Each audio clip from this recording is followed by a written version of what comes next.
ಏಕವಚನದಲ್ಲಿ ಹೇಳಿದರು. 4ನೇ ಶ್ಲೋಕದಲ್ಲಿ ಇದ್ದಕ್ಕಿದ್ದ ಹಾಗೆ ಬಹುವಚನ ಪ್ರಾರಂಭ ಮಾಡಿಬಿಡ್ತಾರೆ. ಶೃಣುತಾಮಲ ಸತ್ಯವಚ ಪರಮಂ. ಇದು ಮಾತಿಗೆ ಘೋಷಣೆ ಆಚಾರ್ಯರು, ಒಬ್ಬ ವ್ಯಕ್ತಿಯ ಹತ್ರ ಅಲ್ಲ, ಇಡೀ ಜನಾಂಗದ ಮುಂದೆ ಅವರು ಹೇಳ್ತಾರೆ, ನಾನು ತೋಳೆತ್ತಿ ಪ್ರತಿಜ್ಞೆ ಮಾಡ್ತಾ ಇದ್ದೇನೆ, ಕೇಳ್ರಿ. ಏನು ಆಚಾರ್ಯರ ಪ್ರತಿಜ್ಞೆ? ಶೃಣುತ, ಲಿಸನ್ ಟು ಮೀ, ಕೇಳ್ರಿ ನನ್ನ ಮಾತನ್ನ ಅಂದ್ರು. ಶೃಣುತ ಅಂದ್ರು, ಸ್ವಲ್ಪ ಕೇಳ್ರಿ ನಾನು ಹೇಳೋದನ್ನ. ಏನು ಹೇಳ್ತೀರಿ ನೀವು? ಅಮಲ ಸತ್ಯವಚಃ ಪರಮಂ, ನಾನು ಹೇಳ್ತಾ ಇರತಕ್ಕಂಥದ್ದು ಸತ್ಯವಾದ ಮಾತು, ಮತ್ತು ಪರಮಂ, ಸತ್ಯವಾದ್ದು ಸಂಗತಿ ತುಂಬ ಇದೆ. ಇದು ಪರಮ ಸತ್ಯ, ಜೀವನದ ಕೊನೆಯ ಸತ್ಯ, ಎಲ್ಲಕ್ಕಿಂತ ಮಿಗಿಲಾದ ಹಿರಿದಾದ ಸತ್ಯ, ಮತ್ತು ಅಮಲ, ಪರಿಶುದ್ಧವಾದ ಮಾತು, ನಿರ್ಮಲವಾದ ಸತ್ಯವನ್ನು ಹೇಳ್ತಕ್ಕಂಥ, ಜೀವನದ ಪರಮ ಮುಖ್ಯ ಸತ್ಯವನ್ನು ಹೇಳ್ತಕ್ಕಂಥ ಮಾತನ್ನು ನಾನು ಹೇಳ್ತಾ ಇದ್ದೇನೆ, ನೀವು ಕೇಳ್ರಿ ಎಂದರು. ಆದರೆ ಆಚಾರ್ಯರಿಗೆ ಎಷ್ಟು ಕಷ್ಟ ಆಗಿರಬೇಕು. ಅವರು ಕೂಡ ನಾವು ಹೇಳ್ತೇನೆ ಕೇಳ್ರಿ ಕೇಳ್ರಿ ಅಂತ ಹೇಳಿಕೊಂಡು ಅವರೇ ಕೇಳ್ರಿ ಕೇಳ್ರಿ ಅಂತ ಒತ್ತಾಯ ಮಾಡಿ ಹೇಳಬೇಕಾಯ್ತು. ಹಾಗೆ ಸಹಜವಾಗಿ ಕೇಳಲಿಲ್ಲ ಅಂತ ಅರ್ಥ ಅವ್ರು ಹೇಳಿದಾಗಲೂ. ಶೃಣುತ, ಸ್ವಲ್ಪ ಕೇಳ್ರಿ ನನ್ನ ಮಾತನ್ನ. ಅಮಲ ಸತ್ಯವಚಃ, ಇದು ಅತ್ಯಂತ ಪವಿತ್ರವಾದ ಅತ್ಯಂತ ಸತ್ಯವಾದ ಮಾತು. ಇದು ನಾನು ಇದನ್ನು ಹೇಳುವಾಗ ಸುಮ್ಮನೆ ಕ್ಯಾಶುವಲ್ ಆಗಿ ಹೇಳ್ತಾ ಇಲ್ಲ ಅಂತಾರೆ. ಮತ್ತೆ ಶಪಥೇರಿತಂ, ನಾನು ಆಣೆ ಇಟ್ಟು ಹೇಳ್ತಾ ಇದ್ದೇನೆ ಈ ಮಾತನ್ನು, ಪ್ರತಿಜ್ಞೆ ಮಾಡಿ ಹೇಳ್ತಾ ಇದ್ದೇನೆ. ಪ್ರತಿಜ್ಞೆ ಮಾಡಿ ಹೇಳುವಾಗ ಉಚ್ಛ್ರಿತ ಬಾಹುಯುಗಂ, 2 ತೋಳೆತ್ತಿ ಕೂಗ್ತಾ ಇದ್ದೇನೆ ಅಂತ. ಯಾವಾಗಲೂ ನೀವು ನೋಡಿರ್ಬೋದು, ಮಾಸನ ಹತ್ರ ಮಾತಾಡುವಾಗ ಮಾಸನ್ನ ನಮ್ಮ ಕಡೆಗೆ ತಿರುಗಿಸುವುದಕ್ಕೋಸ್ಕರ ಕೈ ಎತ್ತಿ ಕೇಳಿ, ಇಲ್ಲಿ ಕೇಳಿ, ಎಲ್ಲರೂ ಇಲ್ಲಿ ಕೇಳಿ ಅಂತ ಕೈ ಎತ್ತುವುದು. ಯಾಕೆಂದ್ರೆ ಎಲ್ಲರ ಅಟೆನ್ಷನ್ ಅನ್ನು ತಿರುಗಿಸ. ಆಚಾರ್ಯ ಹೇಳ್ತಾರೆ, ನಾನು 2 ತೋಳೆತ್ತಿ ಪ್ರತಿಜ್ಞೆ ಮಾಡ್ತಾ ಇದ್ದೇನೆ, ಇದು ಸತ್ಯ ಅಂತ ಆಣೆಯಿಟ್ಟು ಹೇಳ್ತಾ ಇದ್ದೇನೆ. ಅದನ್ನ ನೀವು ಸ್ವಲ್ಪ ಆಲಿಸಿರಿ. ಈ ಮಾತು ಕೂಡ ಈ ರೀತಿ ತೋಳೆತ್ತಿ ನಾನು ಪ್ರತಿಜ್ಞೆ ಮಾಡ್ತೇನೆ ಅಂತ ಆಚಾರ್ಯರು ಹೇಳಿದ್ದು ಕೂಡ ವೇದವ್ಯಾಸರದ್ದೇ ಒಂದು ಮಾತಿನ ಪ್ರತಿಧ್ವನಿ ಅದು. ಅವರು ಹೇಳ್ತಾರೆ ಏನು ಅಂದರೆ, ಉದ್ಧೃತ್ಯ ಭುಜಮುಚ್ಯತೆ. ವೇದವ್ಯಾಸರು ಪುರಾಣದಲ್ಲಿ ಒಂದು ಕಡೆ ಹೇಳಿದ್ದಾರೆ, ತೋಳೆತ್ತಿ ನಾನು ಸಾರ್ತೇನೆ. ಏನು ಅಂತ? ವೇದಶಾಸ್ತ್ರಾತ್ ಪರಂ ನಾಸ್ತಿ ನ ದೈವಂ ಕೇಶವಾತ್ ಪರಂ. ವೇದಕ್ಕಿಂತ ಮಿಗಿಲಾದ ಶಾಸ್ತ್ರ ಇಲ್ಲ, ನಾರಾಯಣನಿಗಿಂತ ಮಿಗಿಲಾದ ದೇವರಿಲ್ಲ. ಇದನ್ನ ನಾನು ತೋಳೆತ್ತಿ ಸಾರ್ತೇನೆ ಎಂದರು. ಆದರೆ ಅವರು ಮತ್ತೆ ಹೇಳ್ತಾರೆ, ನಾನು ತೋಳೆತ್ತಿ ಹೇಳ್ತಾ ಇದ್ದೇನೆ, ಆದರೆ ನ ಚಕಶ್ಚಿತ್ ಶೃಣೋತಿ ಮೇ, ಯಾರೂ ಕೇಳ್ತಾ ಇಲ್ಲ. ಸುಮ್ಮನೆ ನನ್ನಷ್ಟಕ್ಕೆ ಗೊಣಗಿದ್ದಲ್ಲ, ತೋಳೆತ್ತಿ ಕೂಗಿ ಹೇಳಿದೆ, ಆದರೂ ಯಾರೂ ಕೇಳಿಸ್ಕೊಳ್ತಾ ಇಲ್ಲ ನನ್ನ ಮಾತನ್ನ ಅಂತ ವೇದವ್ಯಾಸರು ಹೇಳಿದ್ರು. ಅದೇ ರೀತಿ ಆಚಾರ್ಯ ಹೇಳ್ತಾರೆ, ನಾನೂ ತೋಳೆತ್ತಿ ಸಾರ್ತೇನೆ. ಉದ್ಧೃತ್ಯ ಭುಜಮುಚ್ಯತೆ ಶಪಥೇರಿತಂ ಉಚ್ಛ್ರಿತ ಬಾಹುಯುಗಂ, 2 ತೋಳನ್ನು ಮೇಲಕ್ಕೆ ಎತ್ತಿ ನಾನು ಸಾರ್ತೇನೆ. ಏನು ಅಂತ? ನ ಹರೇ ಪರಮಃ ನ ಹರೇ ಸದೃಶಃ ಪರಮಸ್ಸತು ಸರ್ವಚಿದಾತ್ಮಗಣ. ಹರಿಗೆ ಹಿರಿದಾದಂಥ ವಸ್ತುವೂ ಇಲ್ಲ, ಹರಿಗೆ ಸಾಟಿಯಾದಂಥ ವಸ್ತುವೂ ಇಲ್ಲ. ನ ಹರೇ ಪರಮಃ, ಭಗವಂತನಿಂದ ದೊಡ್ಡದಾದ ಶ್ರೇಷ್ಠವಾದ ವಸ್ತುವೂ ಇಲ್ಲ. ನ ಹರೇಹೇ ಸದೃಶಃ, ಭಗವಂತನಿಗೆ ಸಾಟಿಯಾದ ವಸ್ತುವೂ ಇಲ್ಲ. ಪರಮಸ್ಸತು ಸರ್ವಚಿದಾತ್ಮಗಣಾತು, ಈ ಜ್ಞಾನದಿಂದ ತುಂಬಿರತಕ್ಕಂಥ ಚೇತನದ ಗಣ ಏನಿದೆ, ಬ್ರಹ್ಮಾದಿ ಚೇತನ ಗಣಗಳು, ಲಕ್ಷ್ಮಿಯೂ ಸೇರಿ ಎಲ್ಲ ಚೇತನ ಗಣಗಳಿಗೂ ಹಿರಿಯನಾದವ, ಶ್ರೇಷ್ಠನಾದವ, ಸರ್ವಚೇತನೋತ್ತಮ ಅವನೊಬ್ಬನೇ. ಈ ಮಾತನ್ನ ನಾನು ತೋಳೆತ್ತಿ ಸಾರ್ತಾ ಇದ್ದೇನೆ. ಇದು ಎಲ್ಲ ಶಾಸ್ತ್ರಗಳು ಸಾರಿದಂಥ ಚರಮ ಸತ್ಯ, ಪರಮ ಸತ್ಯ. ಅದನ್ನು ಸ್ವಲ್ಪ ಆಲಿಸಿರಿ. ಈ ಮಾತನ್ನು ಕೂಡ ಮಹಾಭಾರತದಲ್ಲಿ ವೇದವ್ಯಾಸ ಹೇಳ್ತಾರೆ, ನಾಸ್ತಿ ನಾರಾಯಣ ಸಮಂ ನಭೂತಂ, ಮಹಾಭಾರತದ ಶ್ಲೋಕ ಇದು, ನಭೂತಂ ನ ಭವಿಷ್ಯತಿ ಏತೇನ ಸತ್ಯವಾಕ್ಯೇನ ಇಲ್ಲಿ ಅಮಲ ಸತ್ಯವಚಃ ಅಲ್ಲಿ ಏತೇನ ಸತ್ಯವಾಕ್ಯೇನ ಸರ್ವಾರ್ಥಾನ್ ಸಾಧಯಾಮ್ಯಹಂ. ಭಗವಂತನಿಗೆ ಸಾಟಿಯಾದದ್ದು ಹಿಂದೆ ಇರಲಿಲ್ಲ, ಮುಂದೆ ಬರಲಾರದು, ಈಗ ಇಲ್ಲ ಅಂತ ನೀನು ತೋಳೆತ್ತಿ ಸಾರು ಅಂತ ಹೇಳ್ತಾರೆ ವ್ಯಾಸರು. ಇದು ವೇದದಲ್ಲಿ ಬಂತು. ನತೇ ವಿಷ್ಣು ಜಾಯಮಾನೋ ನ ಜಾತೋ ದೇವ ಮಹಿಮ್ನಃ ಪರಮಂತಮಾಪ. ಹಿಂದೆ ಹುಟ್ಟಿದವನು ಮುಂದೆ ಹುಟ್ಟುವವನು ಯಾರೂ ನಿನ್ನ ಮಹಿಮೆಯ ಪಾರವನ್ನು ಕಂಡವರಿಲ್ಲ ಅಂತ ವಿಷ್ಣು ಸ್ತುತಿ ಏನು ವೇದದಲ್ಲಿ ಬಂದಿದೆ, ಅದೇ ಮಾತುಗಳು ಪುರಾಣದಲ್ಲಿ ಬಂತು. ಅದನ್ನೇ ಆಚಾರ್ಯ ಹೇಳಿದರು. ಎಲ್ಲ ವೇದಶಾಸ್ತ್ರಗಳ ಸಮಗ್ರವಾದ ಸಾರವನ್ನು ಅವರು ತನ್ನ ಮಾತುಗಳಲ್ಲಿ ತುಂಬುತ್ತಾರೆ. ಶೃಣುತಾಮಲ ಸತ್ಯವಚಃ ಪರಮಂ. ಇಲ್ಲಿ ಬಹುವಚನ ಯಾಕೆಂದರೆ ಇದು ಇಡೀ ಜನಾಂಗಕ್ಕೆ ಸಂಬೋಧನೆ ಮಾಡಿ ಹೇಳ್ತಕ್ಕ ಮಾತು.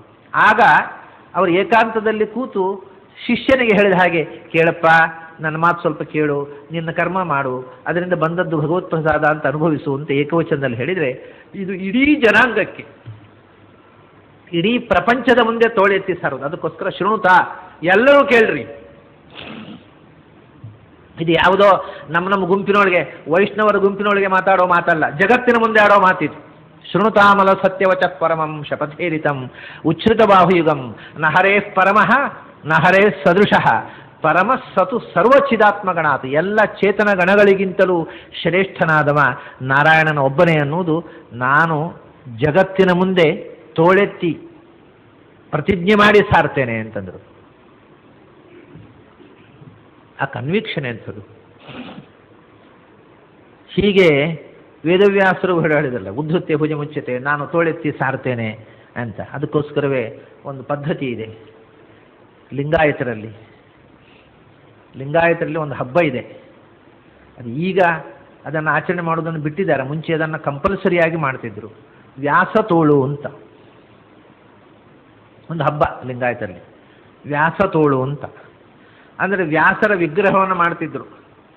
ಹೀಗೆ ಕೈ ಎತ್ತಿ ನಿಂತಹ ವ್ಯಾಸರ ವಿಗ್ರಹವನ್ನು ಮಾಡಿ ಅದನ್ನು ಮೆರವಣಿಗೆಯಲ್ಲಿ ಕೊಂಡೋಗಿ ಆಮೇಲೆ ಆ ತೋಳನ್ನು ತುಂಡು ಮಾಡ್ತಿದ್ರು. ಯಾಕೆಂದರೆ ವಿಷ್ಣು ಶ್ರೇಷ್ಠ ಅಂತ ಹೇಳಿದರು ಅಂತ. ಸಿಟ್ಟವರಿಗೆ, ಶೈವರನ್ನು ಅವರು ಆ ವಿಷ್ಣು ಶ್ರೇಷ್ಠ ಅಂತ ಪ್ರತಿಜ್ಞೆ ಮಾಡಿದ ತೋಳನ್ನು ಕಡಿದು ಬಿಡಬೇಕು ಅಂತ ಲಿಂಗಾಯತಲ್ಲಿ ಒಂದು ಹಬ್ಬವೇ ಇದೆ.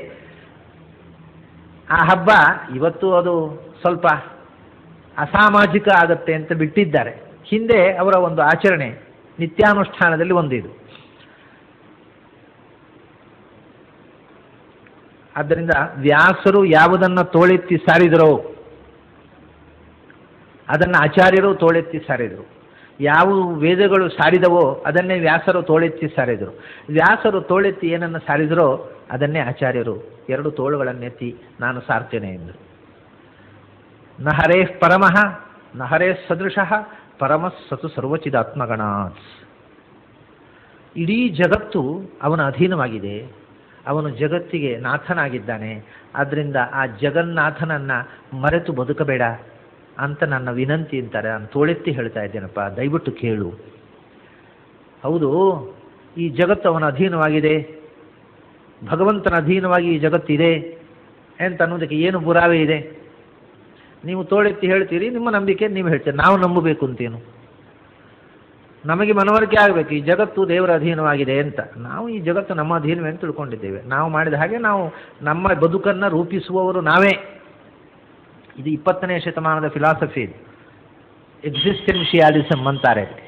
ಎಕ್ಸಿಸ್ಟೆನ್ಷಿಯಾಲಿಸಮ್ ಅದನ್ನು ಪಶ್ಚಿಮದಲ್ಲಿ ಈ ಎಕ್ಸಿಸ್ಟೆನ್ಷಿಯಲಿಸಮನ್ನು ಆಚರಣೆಗೆ ಅದನ್ನು ಫಿಲಾಸಫಿಯಾಗಿ ಬೆಳೆಸಿದಂಥವರು ಇದ್ದಾರೆ. ಸಾಹಿತ್ಯಗಳಲ್ಲಿ ಸಾರ್ತ್ರೆ ಅನ್ನೋನು ಇದನ್ನು ಒತ್ತು ಕೊಟ್ಟು ಹೇಳಿದವ.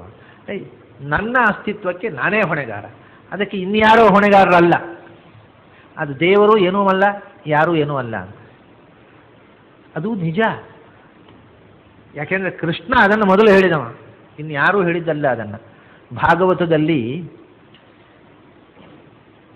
ಗೋವರ್ಧನದಲ್ಲಿ ಗೋವುಗಳನ್ನು ಪೂಜೆ ಮಾಡುವಂಥದ್ದು, ಬೃಂದಾವನದಲ್ಲಿ ಗೋಪೂಜೆಯ ಪ್ರಸಂಗ ಬಂದಾಗ ಕೃಷ್ಣ ಆ ಗೋವುಗಳನ್ನು ಪೂಜೆ ಮಾಡುವ ಬದಲು ಅವರು ಏನು ಮಾಡ್ತಾರೆ, ಅಲ್ಲಿ ಇಂದ್ರನಿಗೆ ಪೂಜೆ ಮಾಡ್ತಾರೆ. ಪ್ರತಿ ವರ್ಷ ಇಂದ್ರನಿಗೆ ಪೂಜೆ ಮಾಡ್ತಿದ್ರು ಬೃಂದಾವನದಲ್ಲಿ. ಕೃಷ್ಣನ ಅವತಾರ ಆಗುವ ಮುಂಚೆ ಎಲ್ಲ ಗೋವಳರ ಸಂಪ್ರದಾಯ, ಗೋವಳರು ಪೂಜೆ ಮಾಡ್ತಾ ಇದ್ದದ್ದು ಇಂದ್ರನಿಗೆ. ಅದೇ ಇದು ನಾನು ನಿನ್ನೆ ಮತ್ತು ಇವತ್ತು ಬೆಳಗ್ಗೆ ಎಲ್ಲ ಹೇಳಿದ್ನಲ್ಲ, ಗೋವುಗಳನ್ನು ಪೂಜೆ ಮಾಡುವವರಿಗೆ ಏನು ಬೇಕು? ಗೋವುಗಳು ಹಾಲು ಕೊಡಬೇಕು, ಹಾಲು ಮೊಸರು ಬೆಣ್ಣೆ ತುಂಬ ಆಗಬೇಕು. ಅದಕ್ಕೇನು ಬೇಕು? ಗೋವುಗಳಿಗೆ ಸಮೃದ್ಧವಾದ ಹುಲ್ಲು ಬೇಕು. ಸಮೃದ್ಧವಾಗಿ ಹುಲ್ಲು ಬೆಳಿಬೇಕಾದ್ರೆ ಏನಾಗಬೇಕು? ಚೆನ್ನಾಗಿ ಮಳೆ ಬರಬೇಕು. ಆದ್ದರಿಂದ ಮಳೆ ಬರಬೇಕಾದ್ರೆ ಏನಾಗಬೇಕು? ಇಂದ್ರನ ಮಳೆ ಬರೆಸಬೇಕು. ಇದು ಲಿಂಕು. ಹಾಗಾಗಿ ಗೋವುಗಳಿಗೆ ಯಾರು ದೇವರು? ಇಂದ್ರನ ಪೂಜೆ. ಅಂದರೆ ಯಾರ್ಯಾರು ಏನು ಬೇಕೋ ಅವರವರು ಶನಿ ಪೂಜೆ, ರಾಹು ಪೂಜೆ, ಕೇತು ಪೂಜೆ ಇದ್ದಾಗ ಇಂದ್ರ ಪೂಜೆ ಅಂತ ಒಂದು. ಒಬ್ಬೊಬ್ಬರಿಗೆ ಒಂದೊಂದು ದೇವರು, ಎಲ್ಲಿದ್ರೂ ಒಂದು ದೇವರಲ್ಲ. ಸರಿ, ಅದನ್ನ ಇಂದ್ರನ ಪೂಜೆ ಅಂತ ಕೃಷ್ಣ ಹೇಳಿದ. ಇದೆಂಥದ್ದು ಇಂದ್ರನ ಪೂಜೆ? ಕೃಷ್ಣ ಅದನ್ನು ಆ ಪೂಜೆಯ ಪದ್ಧತಿಯನ್ನು ನಿಲ್ಲಿಸಿದವ ಕೃಷ್ಣ. ಇದೆಂಥದ್ದು ಇಂದ್ರನ ಪೂಜೆ? ಅಲ್ಲಿ ಒಂದು ಮಾತಿದೆ, ಅನೀಶೇನ ಕಿಮಿಂದ್ರೇಣ ಅಂತ. ನಾವು ಮಾಡಿದ್ದನ್ನು ನಾವು ಪಡಿತೀವಿ, ಏನೂ ಮಾಡಲಿಕ್ಕೆ ತಾಕತ್ತಿಲ್ಲದೆ ಇಂದ್ರನನ್ನು ಯಾಕೆ ಪೂಜೆ ಮಾಡ್ತೀರಿ ಅಂತ ಕೇಳಿದ ಕೃಷ್ಣ. ಅಲ್ಲಿ ಇದೇ ಎಕ್ಸಿಸ್ಟೆನ್ಷಿಯಾಲಿಸಮ್ಮು ಭಾಗವತಲ್ಲಿ ಬಂದಿದೆ. ನಾವು ಏನು ಸ್ವಭಾವಸ್ತು ಪ್ರವರ್ತತೆ, ನಾವು ಏನನ್ನು ಮಾಡಿದ್ದೇವೆ ಅದನ್ನು ಪಡಿತೇವೆ. ನಾವು ಮಾಡದೇ ಇದ್ದದ್ದನ್ನು ಇಂದ್ರ ಕೊಡಲುವಾರ, ನಾವು ಮಾಡಿದ್ದನ್ನು ಇಂದ್ರ ಕೊಡದೇ ಇರಲುವಾರ. ಅದರಿಂದ ನಮ್ಮ ಹಕ್ಕಿನದವನು ಕೊಡಲೇಬೇಕು. ಅವನು ಕೊಡುವುದಿಲ್ಲ ಅಂತ ಹೇಳಿ ಅವನಿಗೆ ಪೂಜೆ ಯಾಕೆ ಮಾಡಬೇಕು ನೀವು ಅಂತ ಕೇಳಿದ. ಅನಿಂದ್ರೇಣ ಅನೀಶೇನ ಕಿಮಿಂದ್ರೇಣ ಅಂತ. ಅವನಿಗೆ ನಾವು ಏನನ್ನು ಮಾಡಿದ್ದೇವೆ ಅದನ್ನು ಕೊಡದೇ ಇರುವ ತಾಕತ್ತಿಲ್ಲ ಅವನಿಗೆ ಅಂತ. ಆದ್ದರಿಂದ ನಾವು ಏನು ಮಾಡಿದ್ದೇವೆ ಅದನ್ನು ನಾವು ಪಡಿತೇವೆ. ಇಂದ್ರನ ನಾವು ನೆರವು ಯಾಕೆ ಬೇಕು? ಅದಕ್ಕೆ ಇಂದ್ರನ ಪೂಜೆ ಯಾಕೆ ಮಾಡಬೇಕು ನೀವು ಅಂತ ಕೇಳಿದ ಕೃಷ್ಣ. ಎಲ್ಲರೂ ಗಲಾಟೆ ಮಾಡಿದರು. ಹಾಗಂದ್ರೆ ಏನಪ್ಪ? ಇಂದ್ರನಿಗೆ ಸಿಟ್ಟು ಬಂದರೆ ಬರಲಿ. ನೀವೀಗ ನಮಗೆ ಹುಲ್ಲು ಕೊಡುವುದು ಯಾರು? ಇಂದ್ರ ಅಲ್ಲ, ಗೋವರ್ಧನ ಪರ್ವತ. ಆ ಹುಲ್ಲು ತಿಂದು ಹಾಲು ಕೊಡುವುದು ಯಾರು? ಗೋವುಗಳು. ಅದರಿಂದ ಗೋವುಗಳನ್ನು ಗೋವರ್ಧನ ಪರ್ವತವನ್ನು ಪೂಜೆ ಮಾಡ್ರಿ ಅಂತ. ಆ ಪೂಜೆ ಮಾಡಿದರೆ ಆ ಗೋವುಗಳಲ್ಲಿ ಗೋವರ್ಧನ ಪರ್ವತದಲ್ಲಿ ಇರತಕ್ಕಂಥ ಭಗವಂತ ಪ್ರಸನ್ನನಾಗ್ತಾನೆ ಅಂತ ಅನ್ನೋ ಧ್ವನಿಯಲ್ಲಿ ಹೇಳಿದವು. ಈ ಮಾತನ್ನು ಅವನು ಹೇಳಿದ. ನಾವು ಮಾಡದೇ ಇದ್ದದ್ದನ್ನು ಯಾವ ಇಂದ್ರ ಏನು ಕೊಡ್ತಾನೆ? ನಾವು ಮಾಡಿದರೆ ಉಂಟು, ನಾವು ಸುಮ್ಮನೆ ಕೂತರೆ ಯಾವ ಇಂದ್ರನೂ ಏನೂ ಕೊಡೋದಿಲ್ಲ. ಆದ್ದರಿಂದ ನಾವು ಮಾಡಿದ್ದನ್ನೇ ನಾವು ಪಡೆಯುವುದು ಅನ್ನೋದು ಅದು ವೇದಾಂತದ ಸಿದ್ಧಾಂತವೇ. ಆದರೆ ನಾವು ಮಾಡಿದ್ದನ್ನೇ ನಾವು ಪಡೆಯುವುದಕ್ಕೂ ಕೂಡ ಒಂದು ನೆರವು ಬೇಕಾಗತ್ತೆ. ಯಾಕೆಂದರೆ ನಾವು ಒಂದು ಮಗುವಿನ ಹಾಗೆ, 6 ತಿಂಗಳ ಮಗು, ಅದು ತಾನು ಬೇಕಾದ್ದನ್ನು ಮಾಡಿಕೊಳ್ಳಲಾರದು. ಉಂಡರೆ ಹೊಟ್ಟೆ ತುಂಬುತ್ತೆ, ನಮಗೂ ಹಾಗೆ ಅದಕ್ಕೂ ಹಾಗೆ. ಅದು ಯಾರೋ ಉಂಡದ್ರಿಂದ ಮಗುವಿನ ಹೊಟ್ಟೆ ತುಂಬಿದ್ರೆ ಅದು ಉಂಡರೆ ಅದಕ್ಕೆ ಹೊಟ್ಟೆ ತುಂಬುತ್ತೆ. ಅದು ವಿಷಯ ಹೌದು. ಆದರೆ ಅದು ಉಣ್ಣಬೇಕಲ್ಲ, ಹೊಟ್ಟೆ ತುಂಬಬೇಕಾದ್ರೆ ಅದಕ್ಕೆ ತಾಯಿ ಬೇಕಾಗತ್ತೆ, ಬಾಯಿಗೆ ತುತ್ತಿಡಬೇಕಾಗತ್ತೆ. ಉಣ್ಣೋದು ಅದೇ, ತಾಯಿ ಬಾಯಿಗೆ ತನ್ನ ಬಾಯಿಗೆ ಇಟ್ಟುಕೊಂಡ್ರೆ ಅದರ ಹೊಟ್ಟೆ ತುಂಬೋದಿಲ್ಲ ಅನ್ನೋದು ನಿಜ. ಅದರ ಬಾಯಿಗೆ ಅನ್ನ ಹೋದಾಗಲೇ ಅದರ ಹೊಟ್ಟೆ ತುಂಬುವುದು. ಆದರೆ ಅದರ ಬಾಯಿಗೆ ಅದರ ಕೈ ಅನ್ನದ ಮುದ್ದೆ ಹೋಗೋದಿಲ್ಲಲ್ಲ. ಆಗ ಅದರ ಬಾಯಿಗೆ ತುತ್ತಿಡುವಂಥ ತಾಯಿ ಒಬ್ಬಳು ಬೇಕಾಗ್ತಾಳೆ. ಆ ರೀತಿ ನಮ್ಮ ಬದುಕಿನಲ್ಲಿ ನಾವು every moment we feel that we are not independent. ನಮಗೆ ನಮ್ಮ ಕ್ರಿಯೆ ಮೇಲೆ ಸ್ವಾತಂತ್ರ್ಯ ಇಲ್ಲ ಅಂತ ನಮಗೆ ಗೊತ್ತಿದೆ. ಇದು ಫಿಲಾಸಫಿ ಅಷ್ಟೇ. ನಾವು ಮಾಡಿದ್ದನ್ನೇ ನಾವು ಪಡೆಯುವುದು. ಆದರೆ ನಾವಾಗಿ ಏನನ್ನೂ ಮಾಡಲಾರದ ಸ್ಥಿತಿಯಲ್ಲಿದ್ದೇವೆ. ಹಾಗಾಗಿ ನಮಗೆ ತುತ್ತಿಡ್ಲಿಕ್ಕೆ ಒಂದು ತಾಯಿ ಬೇಕು. ಅದು ನಮ್ಮಿಂದ ಆಗೋದಿಲ್ಲ. ನಮಗೆ ನಡಿಬೇಕು ಅಂತಿದೆ, ಆದರೆ ನಡೀಲಿಕ್ಕೆ 2 ಹೆಜ್ಜೆ ಇದ್ದಾಗ ಬಿದ್ದು ಬಿಡ್ತೇವೆ ನಾವು. ಕೈ ಹಿಡಿದು ನಡೆಸುವಂಥ ಒಬ್ಬ ಗೈಡ್ ಬೇಕು. ಪ್ರತಿಯೊಂದು ಕ್ರಿಯೆಯ ಹಿಂದೆ ನಮ್ಮ ಅಸ್ವಾತಂತ್ರ್ಯದ ಅನುಭವದಿಂದ ಅದನ್ನು ನಿಯಂತ್ರಿಸುವ ಶಕ್ತಿಯ ಎಚ್ಚರ ಬೇಕು. ಅದನ್ನು ಆಚಾರ್ಯರು ಅದನ್ನೇ ಹೇಳ್ತಾರೆ. ಇಲ್ಲಿ ಭಗವಂತ ಇದ್ದಾನೆ ಅಂತ ಏನು ಆಧಾರ? ನನ್ನದಕ್ಕೆ ನಾನು ಅಪ್ಪ ಯದಿನಾಮ ನತಸ್ಯ ವಶೇ ಸಕಲಂ ಯದಿನಾಮ ಪರೋ ನ ಭವೇತ ಹರಿಹಿ ಕಥಮಸ್ಯ ವಶೇ ಜಗದೇತದಭೂತ. ಈಗ ನಮಗೆ ಈ ಅನುಭವ ಇದೆ. ನಾವು ಸ್ವತಂತ್ರ ಶಕ್ತಿಗಳಲ್ಲ. ನಾವು ಯಾವುದೂ ಇಲ್ಲಿ ಸ್ವತಂತ್ರವಾಗಿ ಕೆಲಸ ಆಗ್ತಾ ಇದೆ, ನಾವು ಅನುಭವಿಸ್ತಾ ಇದ್ದೇವೆ. ಆದರೆ ಯಾವುದರ ಮೇಲೆಯೂ ನಮಗೆ ಒಡೆತನ ಇಲ್ಲ. ನಮ್ಮ ದೇಹದ ಮೇಲೆ ನಮಗೆ ಒಡೆತನ ಇಲ್ಲ, ನಮ್ಮ ಇಂದ್ರಿಯಗಳ ಮೇಲೆ ನಮಗೆ ಒಡೆತನ ಇಲ್ಲ, ನಮ್ಮ ಮನಸ್ಸಿನ ಮೇಲೆ ನಮಗೆ ಒಡೆತನ ಇಲ್ಲ. ಯಾವುದರ ಮೇಲೂ ನಮಗೆ ಪೊಸೆಷನ್, ಒಡೆತನ ಇಲ್ಲ, ಪ್ರೊಪ್ರೈಟಿ ಇಲ್ಲ. ಅದು ಇದೆ, ಅದರಿಂದ ಅನುಭವ ಬರ್ತದೆ, ಅನುಭವಿಸ್ತಾ ಇದ್ದೇವೆ. ಯಾವುದೋ ಒಂದು ನಾವು ಕೆಲಸಕ್ಕೆ ತೊಡಗ್ತೇವೆ, ಆ ಕೆಲಸವು ಸಕ್ಸಸ್ ಆಗುತ್ತೆ ಎನ್ನುವ ಗ್ಯಾರಂಟಿ ಇಲ್ಲ. ಬೇಸಾಯ ಮಾಡ್ತೇವೆ, ಬೇಸಾಯದಲ್ಲಿ ಒಳ್ಳೆಯ ಫಸಲು ಬರುತ್ತೆ ಎನ್ನುವ ಭರವಸೆ ಇಲ್ಲ. ಚೆನ್ನಾಗಿ ಮಳೆ ಬಂದರೆ ಬರಬಹುದು, ಮಳೆ ಬಾರದೆ ಇಡೀ ಬೇಸಾಯ ವ್ಯರ್ಥವಾಗಬಹುದು ಆ ವರ್ಷ. ಅಥವಾ ಅತಿಯಾದ ಮಳೆ ಬಂದು ಎಲ್ಲ ಗಿಡಗಳು ಕೊಳೆತು ಹೋಗಿ ಫಸಲು ಬಾರದೇ ಹೋಗ್ಬೋದು, ಏನೂ ಆಗಬಹುದು. ಆದ್ದರಿಂದ ನಾವು ಮಾಡ್ತಾ ಇರ್ತೇವೆ, ಅದರ ಫಲವನ್ನು ನಾವು ಮಾಡಿದ್ದರಿಂದಲೇ ಪಡೆಯೋದು. ಆದರೆ ಮಾಡದೇ ಇದ್ದರೆ ಫಲ ಸಿಗುವುದಿಲ್ಲ ಅನ್ನೋದು ನಿಜ, ಮಾಡಿದರೆ ಸಿಗುತ್ತೆ ಅನ್ನೋದು ನಿಜ ಅಲ್ಲ, ಪೂರ್ತಿ ನಿಜ ಅಲ್ಲ. ಸಿಗಬಹುದು, ಸಿಗದೇ ಇರಬಹುದು. ಈ ಅನ್ಸರ್ಟನ್ಟಿ ಯಾಕೆ ಬಂತು? ಕಾರಣ ನಮಗೆ ಅದರಲ್ಲಿ ಒಡೆತನ ಇಲ್ಲ. ಇನ್ನು ಯಾವುದೋ ಒಂದು ಅದನ್ನು ನಿಯಂತ್ರಿಸ್ತಾ ಇದೆ. ರಿಸಲ್ಟನ್ನು, ನಾವು ಮಾಡಿದ ಕ್ರಿಯೆಯ ಫಲವನ್ನು ನಾವೇ ಪಡೆಯೋರಾದರೂ ಅದನ್ನು ಪೂರ್ತಿ ನಾವೇ ಹೊಣೆಗಾರರಲ್ಲ, ಇನ್ನು ಯಾವುದೋ ಒಂದು ಶಕ್ತಿ ಅದನ್ನು ನಿಯಂತ್ರಿಸ್ತಾ ಇದೆ. ಹಾಗಾದರೆ ಅದನ್ನೇ ದೇವರು ಅಂತ ಹೇಳೋದು ಒಂದು ರಾಜ್ಯ. ನಾನು ಭಗವಂತ ಅಂತ ನಿಮಗೇನು ಹೇಳ್ತಾ ಇದ್ದೇನೆ, ನಿಮಗೆ ಯಾವುದನ್ನು ಮಾಡಲಿಕ್ಕಾಗದೆ ಯಾವುದೋ ಒಂದು ಶಕ್ತಿಯ ನಿಯಂತ್ರಣದಲ್ಲಿ ನಾವು ಇದ್ದೇವೆ ಅನ್ನೋ ಅನುಭವ ನಮಗುಂಟಲ್ಲ, ಆ ನಿಯಂತ್ರಣ ಮಾಡ್ತಕ್ಕ, ಜಗತ್ತನ್ನು ನಿಯಂತ್ರಣ ಮಾಡತಕ್ಕಂಥ ಶಕ್ತಿಯನ್ನೇ ದೇವರು ಅಂತ ಕರೆದನು. ಯದಿನಾಮ ಪರೋ ನಭವೇತ ಹರಿಹಿ. ಭಗವಂತ ಅವನು ಎಲ್ಲ ಜಗತ್ತಿಗಿಂತ ಶ್ರೇಷ್ಠವಾದ ವಸ್ತು ಆಗದೇ ಇರ್ತಿದ್ದರೆ ಕಥಮಸ್ಯ ವಶೇ ಜಗದೇತದಭೂತ್. ಈ ಜಗತ್ತು ಅವನ ಅಧೀನ ಯಾಕೆ ಬಂತು? ಇದು ಡಿಪೆಂಡೆಂಟ್ ಯಾಕಾಯಿತು? ಇದು ಸ್ವತಂತ್ರವಾಗಿ ತನಗೆ ತೋಚಿದ ಹಾಗೆ ಮಾಡಬೇಕಿತ್ತು. ಇದಕ್ಕೆ ತನಗೆ ತೋಚಿದ ಹಾಗೆ ಮಾಡಲಿಕ್ಕೆ ಆಗುವುದಿಲ್ಲ, ಅವನ ಅಧೀನವಾಗಿ ಮಾಡ್ತಾ ಇದೆ. ಆದ್ದರಿಂದ ಅವನು ಇದನ್ನು ನಿಯಂತ್ರಿಸುವವನು. ಆದ್ದರಿಂದ ಅವನು ಇದಕ್ಕಿಂತ ಶ್ರೇಷ್ಠವಾದ ವಸ್ತು, ಇದಕ್ಕಿಂತ ಶ್ರೇಷ್ಠವಾದ ವಸ್ತು ಅಲ್ಲದೇ ಇದ್ದರೆ ಇದನ್ನು ನಿಯಂತ್ರಿಸುವುದು ಅವನಿಗೆ ಸಾಧ್ಯವಾಗ್ತಿರಲಿಲ್ಲ. ನಾವು ಎಲ್ಲರೂ ಸಮಾನರು, ಅದನ್ನು ಒಬ್ಬರನ್ನೊಬ್ಬರು ನಿಯಂತ್ರಿಸಲಾರೆವು. ಆದರೆ ನಮಗಿಂತ ಬಲಿಷ್ಠನಾದ ಶ್ರೇಷ್ಠನಾದ ವ್ಯಕ್ತಿ ನಮ್ಮೆಲ್ಲರನ್ನೂ ನಿಯಂತ್ರಿಸಬಲ್ಲ. ಯದಿನಾಮ ಪರೋ ನ ಭವೇತ ಹರಿಹಿ. ಇಲ್ಲಿ ಪ್ರಚಲಿತ ಪಾಠದಲ್ಲಿ ನ ಭವೇತ್ ಸಹರಿಹಿ ಅಂತ, ಆದರೆ ಪ್ರಾಚೀನ ಪಾಠದಲ್ಲಿ ನ ಭವೇತ ಹರಿಹಿ ಅಂತ.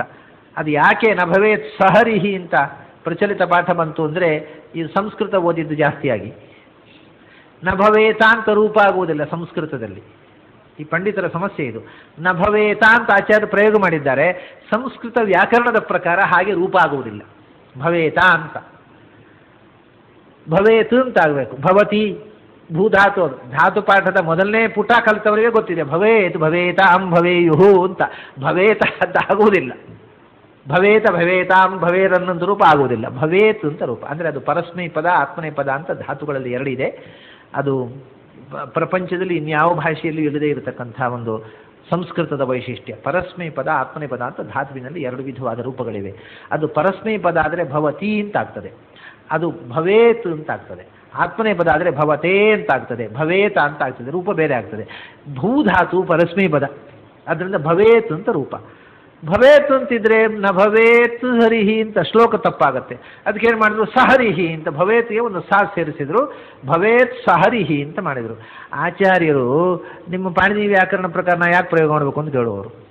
ನಾನು ಭವೇತ ಅಂತ ಪ್ರಯೋಗ ಮಾಡ್ತೇನೆ, ನಾನು ಹಾಗೇ ಪ್ರಯೋಗ ಮಾಡ್ತೇನೆ. ಭವೇತ್ ಅಂತ ಮಾಡೋದಿಲ್ಲ, ಅದೂ ಮಾಡ್ತೀನಿ. ಅದರಲ್ಲೇ ಮುಂದೆ ನಿತ್ಯ ಸುಖಂ ನ ಭವೇತ್, ಒಂದೇ ಶ್ಲೋಕದಲ್ಲಿ ಮೊದಲು ಭವೇತ ಅಂತ ಪ್ರಯೋಗ ಮಾಡಿದರು, ಆಮೇಲೆ ಭವೇತ್ ಅಂತ ಪ್ರಯೋಗ ಮಾಡಿದರು. ಆತ್ಮನೇಪದ ಪ್ರಯೋಗವನ್ನು ಮಾಡಿದ್ದಾರೆ, ಪರಸ್ಮೈಬದ್ಧ ಪ್ರಯೋಗವನ್ನು ಮಾಡಿದ್ದಾರೆ ಒಂದೇ ಶ್ಲೋಕದಲ್ಲಿ. ಯದಿನಾಮ ಪರೋ ನ ಭವೇತ ಹರಿಹಿ, ಅದು ವ್ಯಾಕರಣ ತಪ್ಪಾಗತ್ತೆ. ಎಲ್ಲಾದರೂ ಮುಂದೆ ಬೇರೆ ಮತದವರು ಏನ್ರಿ ನಿಮ್ಮ ಆಚಾರ್ಯರಿಗೆ ಆತ್ಮನೇಪದ ಯಾವುದು ಪರಸ್ಮೈಪದ ಯಾವುದು ಅಂತ ಗೊತ್ತಿಲ್ಲೇನು ಅಂತ ಕೇಳಿದರೆ ಸುಮಾರು ಆಗುತ್ತೆ ಅಂತ ಯಾರೋ ಪಂಡಿತರು ತಿದ್ದುಬಿಟ್ಟರು. ಯದಿನಾಮ ಪರೋ ನ ಭವೇತ ಹರಿಹಿ ಕಥಮಸ್ಯ ವಶೇ ಜಗತೇ ತದಭೂತ್. ಅಲ್ಲಿ ಅಭೂತ್ ಅಂತ ಪರಸ್ಮೈ ಪದ ಒಂದೇ ವಾಕ್ಯದಲ್ಲಿ ಎರಡು ಪದಗಳಲ್ಲಿ, ಆತ್ಮನೇ ಪದ ಪರಸ್ಮೈ ಪದಗಳಲ್ಲಿ ಒಂದೇ ಧಾತುವನ್ನು ಬಳಸಿದ್ದಾರೆ ಆಚಾರ್ಯ. ಇದಕ್ಕೆ ಕಾರಣ ಏನು ಅಂತಂದರೆ, ಪಾಣಿನಿಯ ವ್ಯಾಕರಣಕ್ಕಿಂತ ಹಿಂದೆ ವೇದಕಾಲದಲ್ಲಿ, ವೇದಕಾಲದ ಅನಂತರ ಕೂಡ ಚಾಂದ್ರ ವ್ಯಾಕರಣ ಅಂತ ಒಂದು ವ್ಯಾಕರಣ ಇತ್ತು. ಚಂದ್ರ ಅಂತ ಅನ್ನೋದನ್ನು ಮಾಡಿದ್ರು. ಚಂದ್ರ ಅಂದರೆ ಹುಣ್ಣಿಮೆ ದಿವಸ ಆಕಾಶದಲ್ಲಿ ಪೂರ್ಣದಲ್ಲಿ ಕಾಣುವ ಚಂದ್ರ ಅಲ್ಲ, ಹುಣ್ಣಿಮೆ ಚಂದ್ರ ಅಲ್ಲ, ಚಂದ್ರ ಅಂತ ಒಬ್ಬ ವೈಯಾಕರಣನ ಹೆಸರು. ಅವನು ಚಾಂದ್ರ ವ್ಯಾಕರಣ ಅಂತ ಅವನು ಬರೆದಂಥ ಒಂದು ವ್ಯಾಕರಣ ಇದೆ. ಆ ವ್ಯಾಕರಣ ಉಪಲಬ್ಧವೂ ಇದೆ. ಅವನು ಪ್ರಾಯ ಜೈನ ಇದ್ರೂ ಇರಬಹುದು. ಚಂದ್ರ, ಇಂದ್ರ ಅನ್ನುವಂಥ ಹೆಸರುಗಳಲ್ಲಿ ಚಾಂದ್ರ ವ್ಯಾಕರಣ, ಐಂದ್ರ ವ್ಯಾಕರಣ ಅಂತೆಲ್ಲ. ಆ ವ್ಯಾಕರಣದಲ್ಲಿ ಅವನು ಏನು ಹೇಳ್ತಾನೆ ಅಂದರೆ, ಚಂದ್ರಾದಯಸ್ತು ಮನ್ಯಂತೆ ಸರ್ವಸ್ಮಾತ್ ಉಭಯಂ ಪದಂ ಅಂತ. ಯಾವುದು ಭವತಿ ಅಂತಲೂ ಹೇಳ್ಬೋದು, ಭವತೆ ಅಂತಲೂ ಹೇಳ್ಬೋದು, ಹೇಗೂ ಪ್ರಯೋಗಿಸಬಹುದು. ಒಂದು ಯಾವ ಧಾತುವನ್ನು ಯಾವ ಪದದಲ್ಲಿಯೂ ಬಳಸ್ಬೋದು, ಪರಸ್ಮೈ ಪದದಲ್ಲೂ ಬಳಸಬಹುದು, ಆತ್ಮನೇ ಪದದಲ್ಲೂ ಬಳಸಬಹುದು ಅಂತ ಹೇಳಿದ. ಅಂದರೆ ಪಾಣಿನಿಗಿಂತ ಬೇರೆಯಾದ ವೈಯಾಕರಣರು ಭವತಿ ಭವತೆ ಎರಡು ರೂಪವನ್ನು ಒಪ್ಪಿದ್ದಾರೆ. ಆಚಾರ್ಯರು ಪಾಣಿನೀಯ ವ್ಯಾಕರಣವನ್ನೇ ಪಾಲಿಸಬೇಕು, ಅನುಸರಿಸಬೇಕು ಅನ್ನೋ ಪದ್ಧತಿಯನ್ನು ಬ್ರೇಕ್ ಮಾಡಿದವರು, ಮುರಿದವರು. ಹಾಗಾಗಿ ಅವರು ಭವೇತ ಅಂತ ಪ್ರಯೋಗ ಮಾಡಿದರು. ಅದನ್ನು ಪಾಣಿನೀಯ ವ್ಯಾಕರಣ ಪ್ರಕಾರ ಕೂಡಿಸಬೇಕು ಅನ್ನುವಂಥ ಚಪಲದಿಂದ ಪಂಡಿತರು ಭವೇತ್ಸ ಅಂತ ಮಾಡಿದರು. ಆದರೆ ಆಚಾರ್ಯರು ಹಾಗೆ ಪ್ರಯೋಗ ಮಾಡಲಿಲ್ಲ. ಋಷಿಕೇಶ ತೀರ್ಥರು ಸ್ಪಷ್ಟವಾಗಿ ಬರೆದಿಟ್ಟಿದ್ದಾರೆ, ಯದಿ ನಾಮ ಪರೋ ನ ಭವೇತ ಹರಿಹಿ. ಅಲ್ಲಿ ನ ಭವೇತ ಹರಿಹಿ ಅಂತಿದ್ರೆ ಅದು ಸಹಜ. ನ ಭವೇತ್ಸ ಹರಿಹಿ ಅಂತ ಹೇಳುವಾಗ ಹಾಡುವಾಗಲೂ ಒಂದು ಒತ್ತಕ್ಷರ ಬಂದ ಹಾಗಾಗತ್ತೆ. ಯದಿ ನಾಮ ಪರೋ ನ ಭವೇತ ಹರಿಹಿ ಕಥಮಸ್ಯ ವಶೇ ಜಗದೇ ತದಭೂತ್. ಭಗವಂತ ಎಲ್ಲಕ್ಕಿಂತ ಶ್ರೇಷ್ಠನಾದ ವಸ್ತು ಅಲ್ಲದೇ ಇದ್ದರೆ ಈ ಜಗತ್ತು ಅವನ ಅಧೀನದಲ್ಲಿ ಯಾಕೆ ಕೆಲಸ ಮಾಡ್ತಾ ಇದೆ ಅಂತ ಒಂದು ಪ್ರಶ್ನೆ ಹಾಕಿದ್ದಾರೆ ಆಚಾರ್ಯ. ಅಸ್ಯ ವಶೇ ಏತತ್ ಜಗತ್ ಕಥಮಭೂತ್. ಈ ಜಗತ್ತು ಭಗವಂತನ ಅಧೀನವಾಗಿ ಯಾಕೆ ಕೆಲಸ ಮಾಡ್ತಾ ಇದೆ? ಅಲ್ಲ, ಯಾರು ಹೇಳಿದ್ರು ಭಗವಂತನ ಅಧೀನವಾಗಿ ಕೆಲಸ ಮಾಡ್ತಾ ಇದೆ? ನಾವೇನು ಹೇಳಲಿಲ್ಲ. ಹೌದಾ, ಇದು ಭಗವಂತನ ಅಧೀನವಾಗಿ ಇಲ್ವಾ? ಯದಿನಾಮ ನತಸ್ಯ ವಶೇ ಸಕಲಂ ಕಥಮೇವತು ನಿತ್ಯ ಸುಖಂ ನ ಭವೇತ್. ಹಾಗಾದ್ರೆ ನನಗೊಂದು ಪ್ರಶ್ನೆ. ಈಗ ಆಚಾರ್ಯ ನಮ್ಮ ಹತ್ರ ಪ್ರಶ್ನೆ ಹಾಕ್ತಾರೆ, ನೀವು ನನ್ನ ಹತ್ರ ಪ್ರಶ್ನೆ ಹಾಕಿದ್ರಲ್ಲ, ಈ ಜಗತ್ತು ಭಗವಂತನ ಅಧೀನ ಯಾಕೆ? ಹೌದಾ, ಅಧೀನ ಅಲ್ಲೇನು? ಹಾಗಾದರೆ ನನಗೊಂದು ಸಂಶಯ ಇದೆ ಅಂತಾರೆ ಆಚಾರ್ಯ. ಯದಿನಾಮ ನ ತಸ್ಯ ವಶೇ ಸಕಲಂ, ಇಡೀ ವಿಶ್ವ ಭಗವಂತನ ಅಧೀನ ಅಲ್ಲದೇ ಇದ್ದರೆ ಅಂದರೆ ಏನರ್ಥ? ನಾವು ಸ್ವತಂತ್ರರು, ನಮ್ಮ ಬದುಕನ್ನು ನಾವೇ ರೂಪಿಸುವರು, ಭಗವಂತನ ಅಧೀನ ಅಲ್ಲ. ಹೌದಾ, ಹಾಗಾದರೆ ಜೀವನದಲ್ಲಿ ನೀನು ದುಃಖ ಯಾಕೆ ಪಡ್ತಿ? ಕಥಮೇವತ್ತು, ಇಡೀ ಜಗತ್ತು ಆನಂದಮಯವಾಗಬೇಕಿತ್ತಲ್ಲ. ನಿತ್ಯ ಸುಖಂ ಕಥಂ ನ ಭವೇತ್. ಯಾರಿಗಾದರೂ ನನಗೆ ದುಃಖ ಬರಬೇಕು ಅಂತ ಯಾರಾದರೂ ಯೋಚನೆ ಮಾಡಿದ್ದುಂಟು? ದುಃಖ ಬರಬಾರದು, ಆದರೂ ದುಃಖ ಯಾಕೆ ಬರುತ್ತೆ? ಇಫ್ ಯು ಆರ್ ಇಂಡಿಪೆಂಡೆಂಟ್, ನೀನು ನಿನ್ನ ಬದುಕನ್ನು ರೂಪಿಸಲಿಕ್ಕೆ ನೀನು ಸ್ವತಂತ್ರನಾದರೆ ನೀನು ಬದುಕಿನಲ್ಲಿ ಯಾಕೆ ದುಃಖವನ್ನು ಅನುಭವಿಸ್ತಾ ಇದ್ದಿ? ಅದರ ಅರ್ಥ ನನಗೆ ದುಃಖ ಬೇಡ ಅಂತುಂಟು, ಆದರೂ ಬರ್ತಾ ಉಂಟು ಸ್ವಾಮಿ, ಏನೋ ಗೊತ್ತಿಲ್ಲ. ಓಹೋ, ಹಾಗಾದ್ರೆ you are not independent. You are dependent on somebody, on something. ನೀನು ಸ್ವತಂತ್ರನಾಗಿದ್ದರೆ ಇಡೀ ಜಗತ್ತು ಆನಂದಮಯವಾಗಿರಬೇಕಿತ್ತು, ಯಾರಿಗೂ ದುಃಖ ಬೇಡ. ಮತ್ತು ದುಃಖ ಬರದ ಹಾಗೆ ಮಾಡುವ ಸ್ವಾತಂತ್ರ್ಯ ನಮಗೇ ಇದೆ, ನಾವು ಯಾಕೆ ದುಃಖ ಪಡಬೇಕು? ಜಗತ್ತು ನಿತ್ಯ ಸುಖಮಯವಾಗಿ ಯಾಕಿಲ್ಲ? ಅದರ ಅರ್ಥ ನಮಗೆ ಸುಖ ಬೇಡ ಅಂತಿದೆ, ಅಲ್ಲಿ ದುಃಖ ಬೇಡ ಅಂತಿದೆ, ಆದರೂ ದುಃಖ ಬರ್ತದೆ ಸ್ವಾಮಿ. ಅರ್ಥ ಏನು? ನಮಗೆ ದುಃಖ ಬರದಂತೆ ಮಾಡುವ ತಾಕತ್ತೂ ಇಲ್ಲ. ಬೇಡ ಅಂತಿದೆ, ಅದನ್ನು ಬರದಂತೆ ಮಾಡುವುದು ಹೇಗೆ ಅಂತಲೂ ಗೊತ್ತಿಲ್ಲ. ಹಾಗಾದ್ರೆ ನಾವು ಸ್ವತಂತ್ರರಲ್ಲ. ಹಾಗಾದರೆ ಇದು ಅಸ್ವತಂತ್ರ ಅಂದರೆ ಇದು ಯಾರದ್ದು ಅಧೀನವಾಗಿದೆ ಅಂತಾಯಿತು. ಹಾಗಾದರೆ ಯಾರೋ ಇದನ್ನು ನಿಯಂತ್ರಿಸಬೇಕು ಅಂತಾಯ್ತಲ್ಲ. ನಾನು ಅದನ್ನೇ ಹೇಳ್ತಾ ಇರೋದು, ಯಾರೂ ಇದನ್ನು ನಿಯಂತ್ರಿಸುವರಿಲ್ಲ. ಇದು ತಾನೇ ತಾನಾಗಿ ಈ ವಿಶ್ವ ಆದರೆ ಈ ತಾನೇ ತಾನಾಗಿರೋ ವಿಶ್ವ ದುಃಖ ಯಾಕೆ ಅನುಭವಿಸುತ್ತೆ? ಕಥಮೇವತ್ತು ನಿತ್ಯ ಸುಖಂ ನ ಭವೇತ್. ಇದು ಯಾಕೆ ನಿತ್ಯ ಆನಂದದಲ್ಲೇ ಇರಬಹುದಲ್ಲ, ಈ ದುಃಖ ತಾಪತ್ರಯಗಳು ಯಾಕೆ ಬಂತು? ಅದು ಯಾರಿಗೆ ಗೊತ್ತು ಸ್ವಾಮಿ? ಹಾಗಾದರೆ ಗೊತ್ತಿಲ್ಲ ನಿನಗೆ. ನಿನಗೆ ಗೊತ್ತಿಲ್ಲದೆ ಇರುವುದನ್ನೇ ದೇವರು ಅಂತ ಹೇಳೋದು ನಾನು. ನಿನಗೆ ಯಾವುದು ಗೊತ್ತಿಲ್ಲವೋ ಅದನ್ನು ಗೊತ್ತು ಮಾಡಿಕೊ ಅಂತ ಹೇಳೋದು ನಾನು. ಅದಕ್ಕೆ ನನಗೆ ಸುಖ ಯಾಕಿಲ್ಲ ಗೊತ್ತೋ? ಅದಕ್ಕೆ ದೇವರು ಕಾರಣ ಅಲ್ಲ, ನಾನು ಅಸ್ವತಂತ್ರನಾದ್ದು ಕಾರಣ ಅಲ್ಲ. ಮತ್ತೆ ಈ ಜಗತ್ತು ಸ್ವಲ್ಪ ಯೋಚನೆ ಮಾಡೋಣ. ಏನಿದು ಜಗತ್ತು ಅಂದರೆ? ನಮಗೂ ಸೈನ್ಸು ಗಿನ್ಸು ಓದಿದ್ದೇವೆ ನಾವು. ಆದ್ದರಿಂದ ಇದು ಈ ಜಗತ್ತು ಅಂದರೆ ಇದು it's A combination of different matters, elements.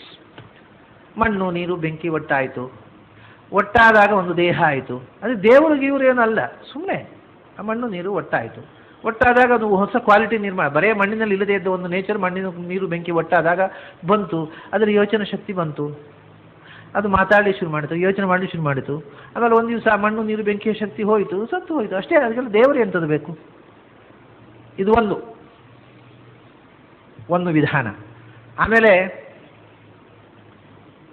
ಅಥವಾ ಅದಕ್ಕೆ ದೇವರಿಗೆ ಇವರು ಬೇಡ. ಮತ್ತೆ ಜೈನ ಸಿದ್ಧಾಂತ ಪ್ರಕಾರ ಹೋಗೋಣ.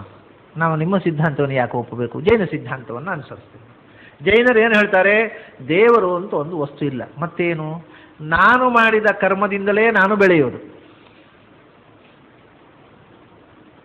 ಆದ್ದರಿಂದ ಕರ್ಮದಿಂದ ಸೃಷ್ಟಿ ಪ್ರಪಂಚ ಮುಂದುವರಿತಾ ಇದೆ. ಒಬ್ಬನ ಕರ್ಮ ಅಲ್ಲ, ಸಮಷ್ಟಿ ಕರ್ಮ.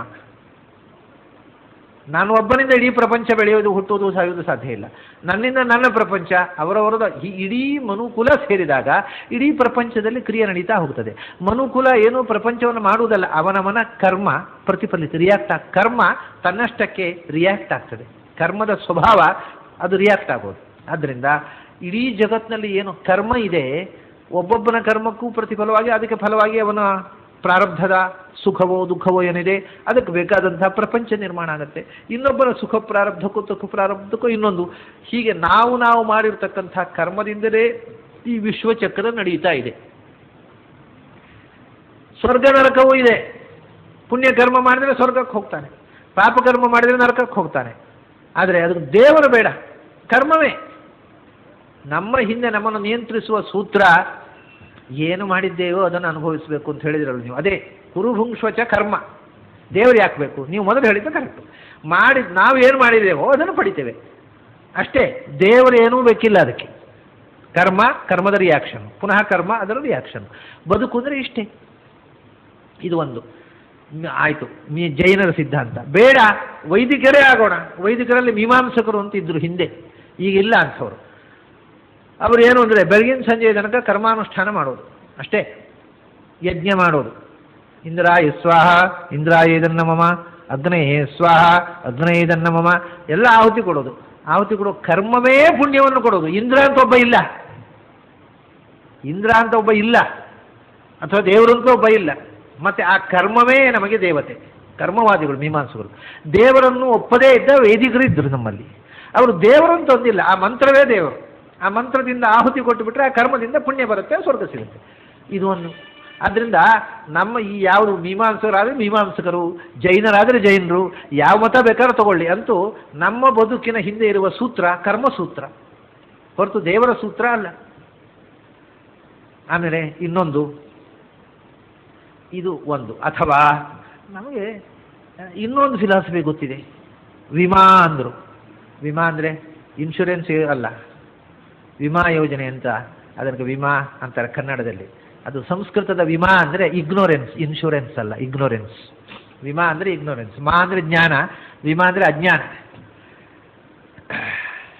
ಅಜ್ಞಾನ, ಇದೆಲ್ಲ ಅಜ್ಞಾನ ಸ್ವಾಮಿ. ಏನು ನಾನು ದುಃಖ ಪಡ್ತಾ ಇದ್ದೇನೆ ಅನ್ನೋದು ಅಜ್ಞಾನ, ನಾನು ಇದ್ದೇನೆ ಅನ್ನೋದು ಅಜ್ಞಾನ, ಈ ಪ್ರಪಂಚ ಇದೆ ಅನ್ನೋದು ಅಜ್ಞಾನ. It is mere illusion, the world is illusory. ಇದು ಶಂಕರರ ಫಿಲಾಸಫಿ. ಇದ್ರೆ ತಾನೇ ಅದಕ್ಕೆ ಎಕ್ಸ್ಪ್ಲನೇಷನ್ ಕೊಡಬೇಕು. ಇದು ಇದೆ, ಇದಕ್ಕೊಬ್ಬ ಕಾರಣ ಇದ್ದಾನೆ ದೇವರು, ಇದು ಇದ್ರೆ ತಾನೇ ಇದು ಕಾರಣ ದೇವರ ಕಲ್ಪನೆ. ಇದು ಇಲ್ಲೇ ಇಲ್ಲ, ಇಟ್ ಈಸ್ ನಾನ್ ಎಕ್ಸಿಸ್ಟೆಂಟ್. ಏನೂ ಇಲ್ಲ ಜಗತ್ತಿನಲ್ಲಿ, ಇಲ್ಲ. ಮತ್ತೆ ಕಾಣುವುದಷ್ಟೇ. ಕಾಣುವುದೆಲ್ಲ ಇರಬೇಕಾಗಿಲ್ಲ, ಇರುವುದೆಲ್ಲ ಕಾಣಬೇಕಾಗಿಲ್ಲ. ಇದು ಇಲ್ಲ, ಆದರೆ ಕಾಣ್ತದೆ ಅಷ್ಟೇ. ವಿಮಾ ಅದು ನಮ್ಮ ಅಜ್ಞಾನದಿಂದ ಕಾಣುವುದು. ಕಾಣುವುದಕ್ಕೆ ಇರಬೇಕಾಗಿಲ್ಲ. ಏನೇನೋ ನಾವು ಕಾಣ್ತೇವೆ. ನಮ್ಮ ಕನಸು, ನಾವು ಮನಸ್ಸನ್ನು ಏನು ಯೋಚನೆ ಮಾಡಿದ್ದೇವೋ ಅದು ಕಾಣುತ್ತೆ.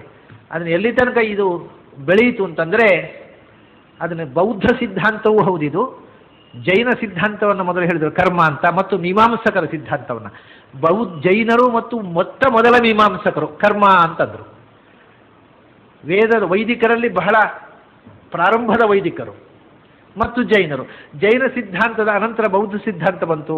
ವೈದಿಕರಲ್ಲಿ ಮೀಮಾಂಸಕರಿಂದ ಆಮೇಲೆ ಅಜ್ಞಾನವಾದ ಬಂತು, ಅದರ ಡೆವಲಪ್ಮೆಂಟ್. ವೈದಿಕರಲ್ಲಿ ಮುಂದುವರೆದು ಈ ವರ್ಲ್ಡ್ ಇಸ್ ಇಲ್ಯೂಷನ್ ಅನ್ನತಕ್ಕಂಥ ವಾದ ಬಂತು. ಹಾಗೆ ಜೈನರದ್ದು ವಿಚಾರಧಾರೆ ಮುಂದುವರೆದು ಬೌದ್ಧ ಸಿದ್ಧಾಂತ ಬಂತು. ಅದು ಎರಡು ವಿಮಾವನ್ನು ಅಜ್ಞಾನದಿಂದ ಈ ಜಗತ್ತು ಕಾಣುವುದು ಅಂತ ಹೇಳ್ತದೆ. ಜಗತ್ತು ಇದು ಯಾಕೆ ಇದೆ, ಇದನ್ನು ಸೃಷ್ಟಿ ಮಾಡಿದವನಿಲ್ಲದೆ ಇದ್ದರೆ ಇದು ನಿತ್ಯ ಸುಖ ಯಾಕಿಲ್ಲ, ಇದು ಯಾರೋ ಅಧೀನ. ನಿತ್ಯ ಸುಖವೂ ಇಲ್ಲ, ನಿತ್ಯ ದುಃಖವೂ ಇಲ್ಲ. ಇದ್ರೆ ತಾನೇ ನಿಮ್ಮ ಪ್ರಶ್ನೆ. ಯಾವುದೂ ಇಲ್ಲ, ಮತ್ತೆ ಕಾಣುತ್ತಲ್ಲ ಅಂದರೆ ಕಾಣುವುದಷ್ಟೇ, ಇರುವುದಲ್ಲ. ವಿಮಾ, ಇಟ್ ಈಸ್ ಅವರ್ ಇಗ್ನೋರೆನ್ಸ್. ನಮ್ಮ ಅಜ್ಞಾನದಿಂದ ನಾವು ಕಾಣ್ತಾ ಇರೋದು. ಕಾಣುವುದು ಜ್ಞಾನ ಅಲ್ಲ, ಅಜ್ಞಾನ. ಗೊತ್ತಿಲ್ಲ, ಇದೆ ಅಂತ ಭ್ರಮಿಸಿದ್ದೇವೆ, ಕಾಣ್ತದೆ ಅಷ್ಟೇ. ಇದನ್ನೇ ಅವರು ಶುಕ್ತಿ ರಜತ, ರಜ್ಜು ಸರ್ಪ ಅನ್ನುವ ದೃಷ್ಟಾಂತಗಳನ್ನು ಶಾಸ್ತ್ರದಲ್ಲಿ ಕೊಡೋದು ಇದಕ್ಕೆ. ಅವರು ಈ ಚಿಪ್ಪು, ಮುತ್ತಿನ ಚಿಪ್ಪು, ಶೆಲ್, ಶುಕ್ತಿ ಚಿಪ್ಪು, ಅದನ್ನು ಇಟ್ಟರೆ ದೂರದಲ್ಲಿ ಅದು ಬೆಳ್ಳಿಯ ಹಾಗೆ ಹೊಳೆಯುತ್ತೆ. ಮುತ್ತಿನ ಚಿಪ್ಪಿನಲ್ಲಿ ಬೆಳ್ಳಿಯ ಹಾಗೆ ಹೊಳೆಯುವಂಥ ಒಂದು ಕ್ವಾಲಿಟಿ ಇದೆ. ಅದು ದೂರದಲ್ಲಿಟ್ಟರೆ ಮುತ್ತಿನ ಚಿಪ್ಪನ್ನು, ಓಹೋ ಇದು ಬೆಳ್ಳಿ ಅಂತ ಕಾಣುತ್ತೆ. ಚಿಪ್ಪು ಬೆಳ್ಳಿ ಅಂತ ಕಾಣ್ತದೆ, ಆದರೆ ಬೆಳ್ಳಿ ಇಲ್ಲ ಅಲ್ಲಿ. ಹಾಗಾದರೆ ಕಾಣಬೇಕಾದ್ರೆ ಇರಬೇಕಾಗಿಲ್ಲ. ನಾವು ಏನು ಭಾವಿಸಿದೆವೋ ಅದು ಕಾಣುವುದು. ಆದ್ದರಿಂದ ಚಿಪ್ಪನ್ನು ನೀನು ಬೆಳ್ಳಿ ಅಂತ ಭಾವಿಸಿದರೆ ಅದು ಬೆಳ್ಳಿ ಹಾಗೆ ಕಾಣುತ್ತೆ. ಹಗ್ಗವನ್ನು ನೀನು ಹಾವು ಅಂತ ಭಾವಿಸಿದರೆ ಅದು ಹಾವಿನ ಹಾಗೆ ಕಾಣ್ತದೆ. ಅಲ್ಲಿ ಹಾವು ಇರಬೇಕಾಗಿಲ್ಲ. ಯಾವುದು ಇಲ್ಲವೋ ಅದು ಕಾಣುತ್ತೆ ಅಂತ.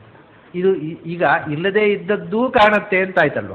ವಸ್ತುತಃ ನಮಗೇನು ಲೋಕದಲ್ಲಿ ಇದ್ದದ್ದು ಕಾಣುತ್ತೆ, ಇಲ್ಲದೇ ಇದ್ದದ್ದು ಒಮ್ಮೊಮ್ಮೆ ಭ್ರಮೆ ಬರೋದು ಉಂಟು.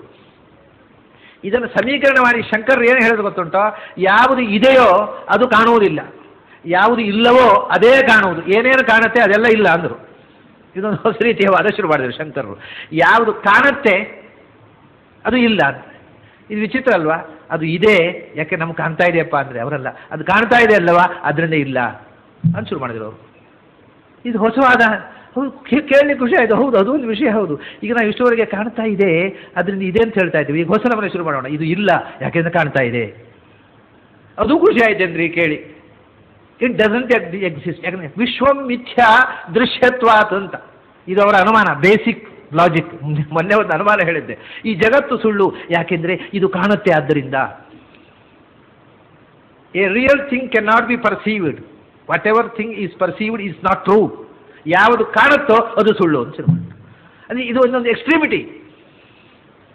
ಕಾಣುವುದು ಸತ್ಯವೂ ಇರಬಹುದು, ಸುಳ್ಳು ಇರಬಹುದು, ಆದರೆ ಏನೇನು ಕಾಣುತ್ತೋ ಅದೆಲ್ಲ ಸುಳ್ಳು. ಯಾಕೆಂದ್ರೆ ಈಗ ಒಂದು ಕಾಣುತ್ತಲ್ಲ, ಹಾವು ಹಗ್ಗದ ಹಾಗೆ ಕಾಣುತ್ತೆ ಅಥವಾ ಹಗ್ಗ ಹಾವಿನ ಕಾಣುತ್ತೆ, ಸುಳ್ಳಲ್ಲ, ಹಾಗೇ ಅಲ್ಲ ಅಂತ. ಇದು ಮೊನ್ನೆ ಅನುಮಾನದ ಹಾಗೆಯೇ. ಆ ಬಟ್ಟೆಯನ್ನು ಈ ನೂಲಿನಿಂದ ಮಾಡಲಿಲ್ಲ, ಆದ್ದರಿಂದ ಈ ಬಟ್ಟೆಯನ್ನು ಈ ನೂಲಿನಿಂದ ಮಾಡಲಿಲ್ಲ. ಅದು ಕಾಣುತ್ತೆ, ಆದರೂ ಸುಳ್ಳಾದ್ರಿಂದ ಇದು ಕಾಣುತ್ತೆ, ಅದು ಸುಳ್ಳು. ಇದೆಲ್ಲ ಇಂಥ ಅನುಮಾನಗಳು. ಇದನ್ನು ಹೀಗೆ ಬೆಳೆಸಿಕೊಂಡು ಹೋದರೆ, ಆದ್ದರಿಂದ ದೇವರು ಕಾಣದ ವಸ್ತು, ಕಾಣುವ ವಸ್ತು ಎಲ್ಲವೂ ಸುಳ್ಳು. ಯಾವುದು ಕಾಣುತ್ತೆ ಅದು ಅನ್ರಿಯಲ್ ಅಂತ, ಅದನ್ನೇ ವಿಮಾ ಅಂದ್ರೆ. ಆದ್ದರಿಂದ ಇದಕ್ಕೆಲ್ಲ ಯಾರ ಅಧೀನ, ಇದನ್ನು ನಿಯಂತ್ರಣ ಮಾಡತಕ್ಕ ಶಕ್ತಿ ಯಾವುದು, ಇದೆಲ್ಲ ಯೋಚನೆ ಮಾಡಬೇಕಾಗಿಲ್ಲ. ಇದ್ರೆ ತಾನೇ ಯೋಚನೆ, ಇಲ್ಲವೇ ಇಲ್ಲ. ಅಲ್ಲ ದುಃಖ ಇಲ್ಲ ಸ್ವಾಮಿ, ಅಲ್ಲಿ ನನಗೆ ಆಗತ್ತೆ, ಭ್ರಮೆ ನಿಮ್ಮದು. ನಿಮಗೆ ದುಃಖ ಆಗತ್ತೆ ಅನ್ನೋ ನಿಮ್ಮ ಭ್ರಮೆ, ಬಿಟ್ಟು ಬಿಡಿ ಅದನ್ನು, ಅದರ ಬಗ್ಗೆ ಏನು ಚರ್ಚೆ ಮಾಡಬೇಡಿ. ದುಃಖ ಆಗತ್ತೆ, ದುಃಖ ಇದೆ ಅನ್ನೋದು ನಿಮ್ಮ ಭ್ರಮೆ. ನೀವೇ ಇಲ್ಲ, ನಿಮಗೆ ದುಃಖ ಇರುವುದಿಲ್ಲ. Your own existence is illusory. ನಿಮ್ಮ ಅಸ್ತಿತ್ವವೇ ಅಜ್ಞಾನದಿಂದ. ನಾನಿದ್ದೇನೆ ಅನ್ನೋದೇ ಭ್ರಮೆ, ನಾನು ದುಃಖ ಪಡ್ತಾ ಇದ್ದೇನೆ ಅನ್ನೋದು ಭ್ರಮೆ, ಎಲ್ಲ ಭ್ರಮೆ, ವಿಮಾನ್. ಅದರಿಂದ ಈ ಜಗತ್ತು ಮನುಷ್ಯನ ಅಜ್ಞಾನದಿಂದ ನಿರ್ಮಿತವಾದದ್ದು ಹೊರತು ಯಾವುದೇ ಭಗವಂತನಿಂದ ನಿರ್ಮಿತವಾದದ್ದಲ್ಲ. ಇದು ಬೌದ್ಧ ಸಿದ್ಧಾಂತ ಮತ್ತು ಶಂಕರರ ಸಿದ್ಧಾಂತ. ಎರಡು ಕಡೆಯಲ್ಲೂ ಥಿಯೋರಿ ಒಂದೇ. ಬೌದ್ಧರು ಅದನ್ನು ಹೇಳೋದು, ಅಂದರೆ ನಮ್ಮ ಮನಸ್ಸಿನಲ್ಲಿರತಕ್ಕ ಸಂಸ್ಕಾರ ಅದು ಹಾವನ್ನು ಯೋಚನೆ ಮಾಡ್ತದೆ. ಯೋಚನೆ ಮಾಡಿ ಅದು ಸಂಸ್ಕಾರ ಅನ್ನೋದು ಹೊರಕ್ಕೆ ಬಂದು, ಕಣ್ಣಿನ ಮೂಲಕ ಹೊರಕ್ಕೆ ಬಂದು ಆ ಹೊರಗಡೆ ಹಾವಿನ ರೂಪ ತಾಳತ್ತಂತೆ ಮನಸ್ಸೇ. ಸೊ ನೀವು ಹಾವನ್ನು ನೋಡುವುದಲ್ಲ, ನಿಮ್ಮ ಮನಸ್ಸಿನ ಕಲ್ಪನೆಯನ್ನೇ ನೀವು ಅಲ್ಲಿ ನೋಡುವುದು. ಇದಕ್ಕೋಸ್ಕರ ಬಹಳ ದೊಡ್ಡ ವಾದ ಬೆಳೆದಿದೆ, ಇದನ್ನು ಆರ್ಗ್ಯುಮೆಂಟು ಬೇಕಾದಷ್ಟು ಬೆಳೆದಿದೆ. ನಿಮ್ಮ ಮನಸ್ಸಿನ ಭಾವನೆಯೇ ಹೊರಕ್ಕೆ ಬಂದು ಹಾವಾಗಿ ಅಲ್ಲಿ ಕೂತ್ಕೊಳ್ಳುತ್ತೆ. Then you can see a serpent, but it doesn't exist there in really. ಅದು ಸರ್ಪ ಇಲ್ಲವೇ ಇಲ್ಲ ಅಲ್ಲಿ. ಮನಸ್ಸು ಸರ್ಪವನ್ನು ಯೋಚನೆ ಮಾಡಿತಲ್ಲ, ಆ ಸರ್ಪದ ರೂಪವಾಗಿ ಅಲ್ಲಿ ಹೋಗಿ ಕೂತಿತ್ತು. ನಿಮ್ಮ ಮನಸ್ಸನ್ನೇ ನೀವು ನೋಡೋದಲ್ಲಿ, ಸರ್ಪವನ್ನಲ್ಲ. ಹಾಗಾದರೆ ಈಗ ಇನ್ನೊಂದು ಅರ್ಥವಂತೀಗ, ಈ ಮನಸ್ಸಿನಲ್ಲಿ ನಾವು ಕನಸು ಕಾಣುವುದು ಮನಸ್ಸಿನಲ್ಲಿ ರೂಪ ಅಲ್ವಾ? ಕನಸು ಮಾತ್ರ ಮನಸ್ಸಿನ ರೂಪ ಅಲ್ಲ, ಎಚ್ಚರ ಕೂಡ ನಿಮ್ಮ ಮನಸ್ಸಿನ ರೂಪವೇ ಅದು. ಆದ್ದರಿಂದ ಎಚ್ಚರವೂ ಕನಸೇ, ಕನಸು ಎಚ್ಚರ ಎಲ್ಲ ಒಂದೇ, ಏನಿಲ್ಲ, ಬರೇ ಕಾಣುವುದಷ್ಟೇ. ಕಾಣಿಕೆ, ಇರುವಿಕೆ ಅಲ್ಲ, ಬರೇ ಕಾಣುವಿಕೆ ಅಂತ. ಅದಕ್ಕೆ ಹಿನ್ನೆಲೆ ಇರುವುದು ಅಜ್ಞಾನ. ಹೀಗೆ ಬರೇ ಕರ್ಮ ಅನ್ನೋದು ಒಂದು ವಾದ. ಆಚಾರ್ಯ ಹೇಳಿದರು, ದೇವರು ಬೇಡಯ್ಯ, ಇದೆಲ್ಲ ಇಷ್ಟೇ ಸಾಕು ಅಂತ. ಆ ಕಾಲ ತನಕ ಬೆಳೆದು ಬಂದ ಎಲ್ಲ ವಾದಗಳನ್ನ ನಮ್ಮ ಮುಂದೆ ಇಡ್ತಾರೆ. ಬರೇ ಕರ್ಮದಿಂದಲೇ ಆಗ್ತಾ ಹೋಗುತ್ತದೆ ಅನ್ನೋದು ಒಂದು ವಾದ. ಅದು ಮೀಮಾಂಸಕರು, ವೈದಿಕರಲ್ಲಿ ಒಂದು ಪಂಥ, ಜೈನರು. ಹಾಗೆ ಅಜ್ಞಾನದಿಂದ ಈ ಪ್ರಪಂಚ ಕಾಣುವುದು, ಇರುವುದೇ ಇಲ್ಲ, ಅಸ್ತಿತ್ವವೇ ಇಲ್ಲ. It is non existent. ನಾಸ್ತಿ ನಾಸೀನ್ ನ ಭವಿಷ್ಯತಿ. ಮಿಥ್ಯಾ ಅಂದರೆ ಏನು ಅಂದರೆ ಅದಕ್ಕೆ ಡೆಫಿನಿಷನ್ ಇದೆ ಅವರಲ್ಲಿ. ನಾಸ್ತಿ ನಾಸೀನ್ ನ ಭವಿಷ್ಯತಿ ಇತಿ ತ್ರೈಕಾಲಿಕ ನಿಷೇಧ ಪ್ರತಿಯೋಗಿತ್ವಂ ಮಿಥ್ಯಾತ್ವಂ ಅಂತ ಅದೆಲ್ಲ ಒಂದು ಡೆಫಿನೇಷನ್ ಮಾಡಿ ವೇದಾಂತದಲ್ಲಿ ಪರಿಷ್ಕಾರ. ನಾಸ್ತಿ ನಾಸೀತ್ ನ ಭವಿಷ್ಯತಿ, ಇದು ಇಲ್ಲ, ಹಿಂದೆ ಇರಲಿಲ್ಲ, ಇನ್ನು ಮುಂದೆ ಇರೋದಿಲ್ಲ. ಅಂದರೆ ಮೊಲದ ಕೋಡಿನ ಹಾಗೆ ಕಾಣುವುದು ಮಾತ್ರ, ಯಾವ ಕಾಲದಲ್ಲಿಯೂ ಇರಲಿಲ್ಲ. ಹೀಗೆ ಮೂರು ಕಾಲದಲ್ಲಿಯೂ ಯಾವುದು ಇರಲಿಲ್ಲವೋ ಅದು ಮಿಥ್ಯಾ. ಈ ಜಗತ್ತು ಅಂಥದ್ದು ಅಂದರು.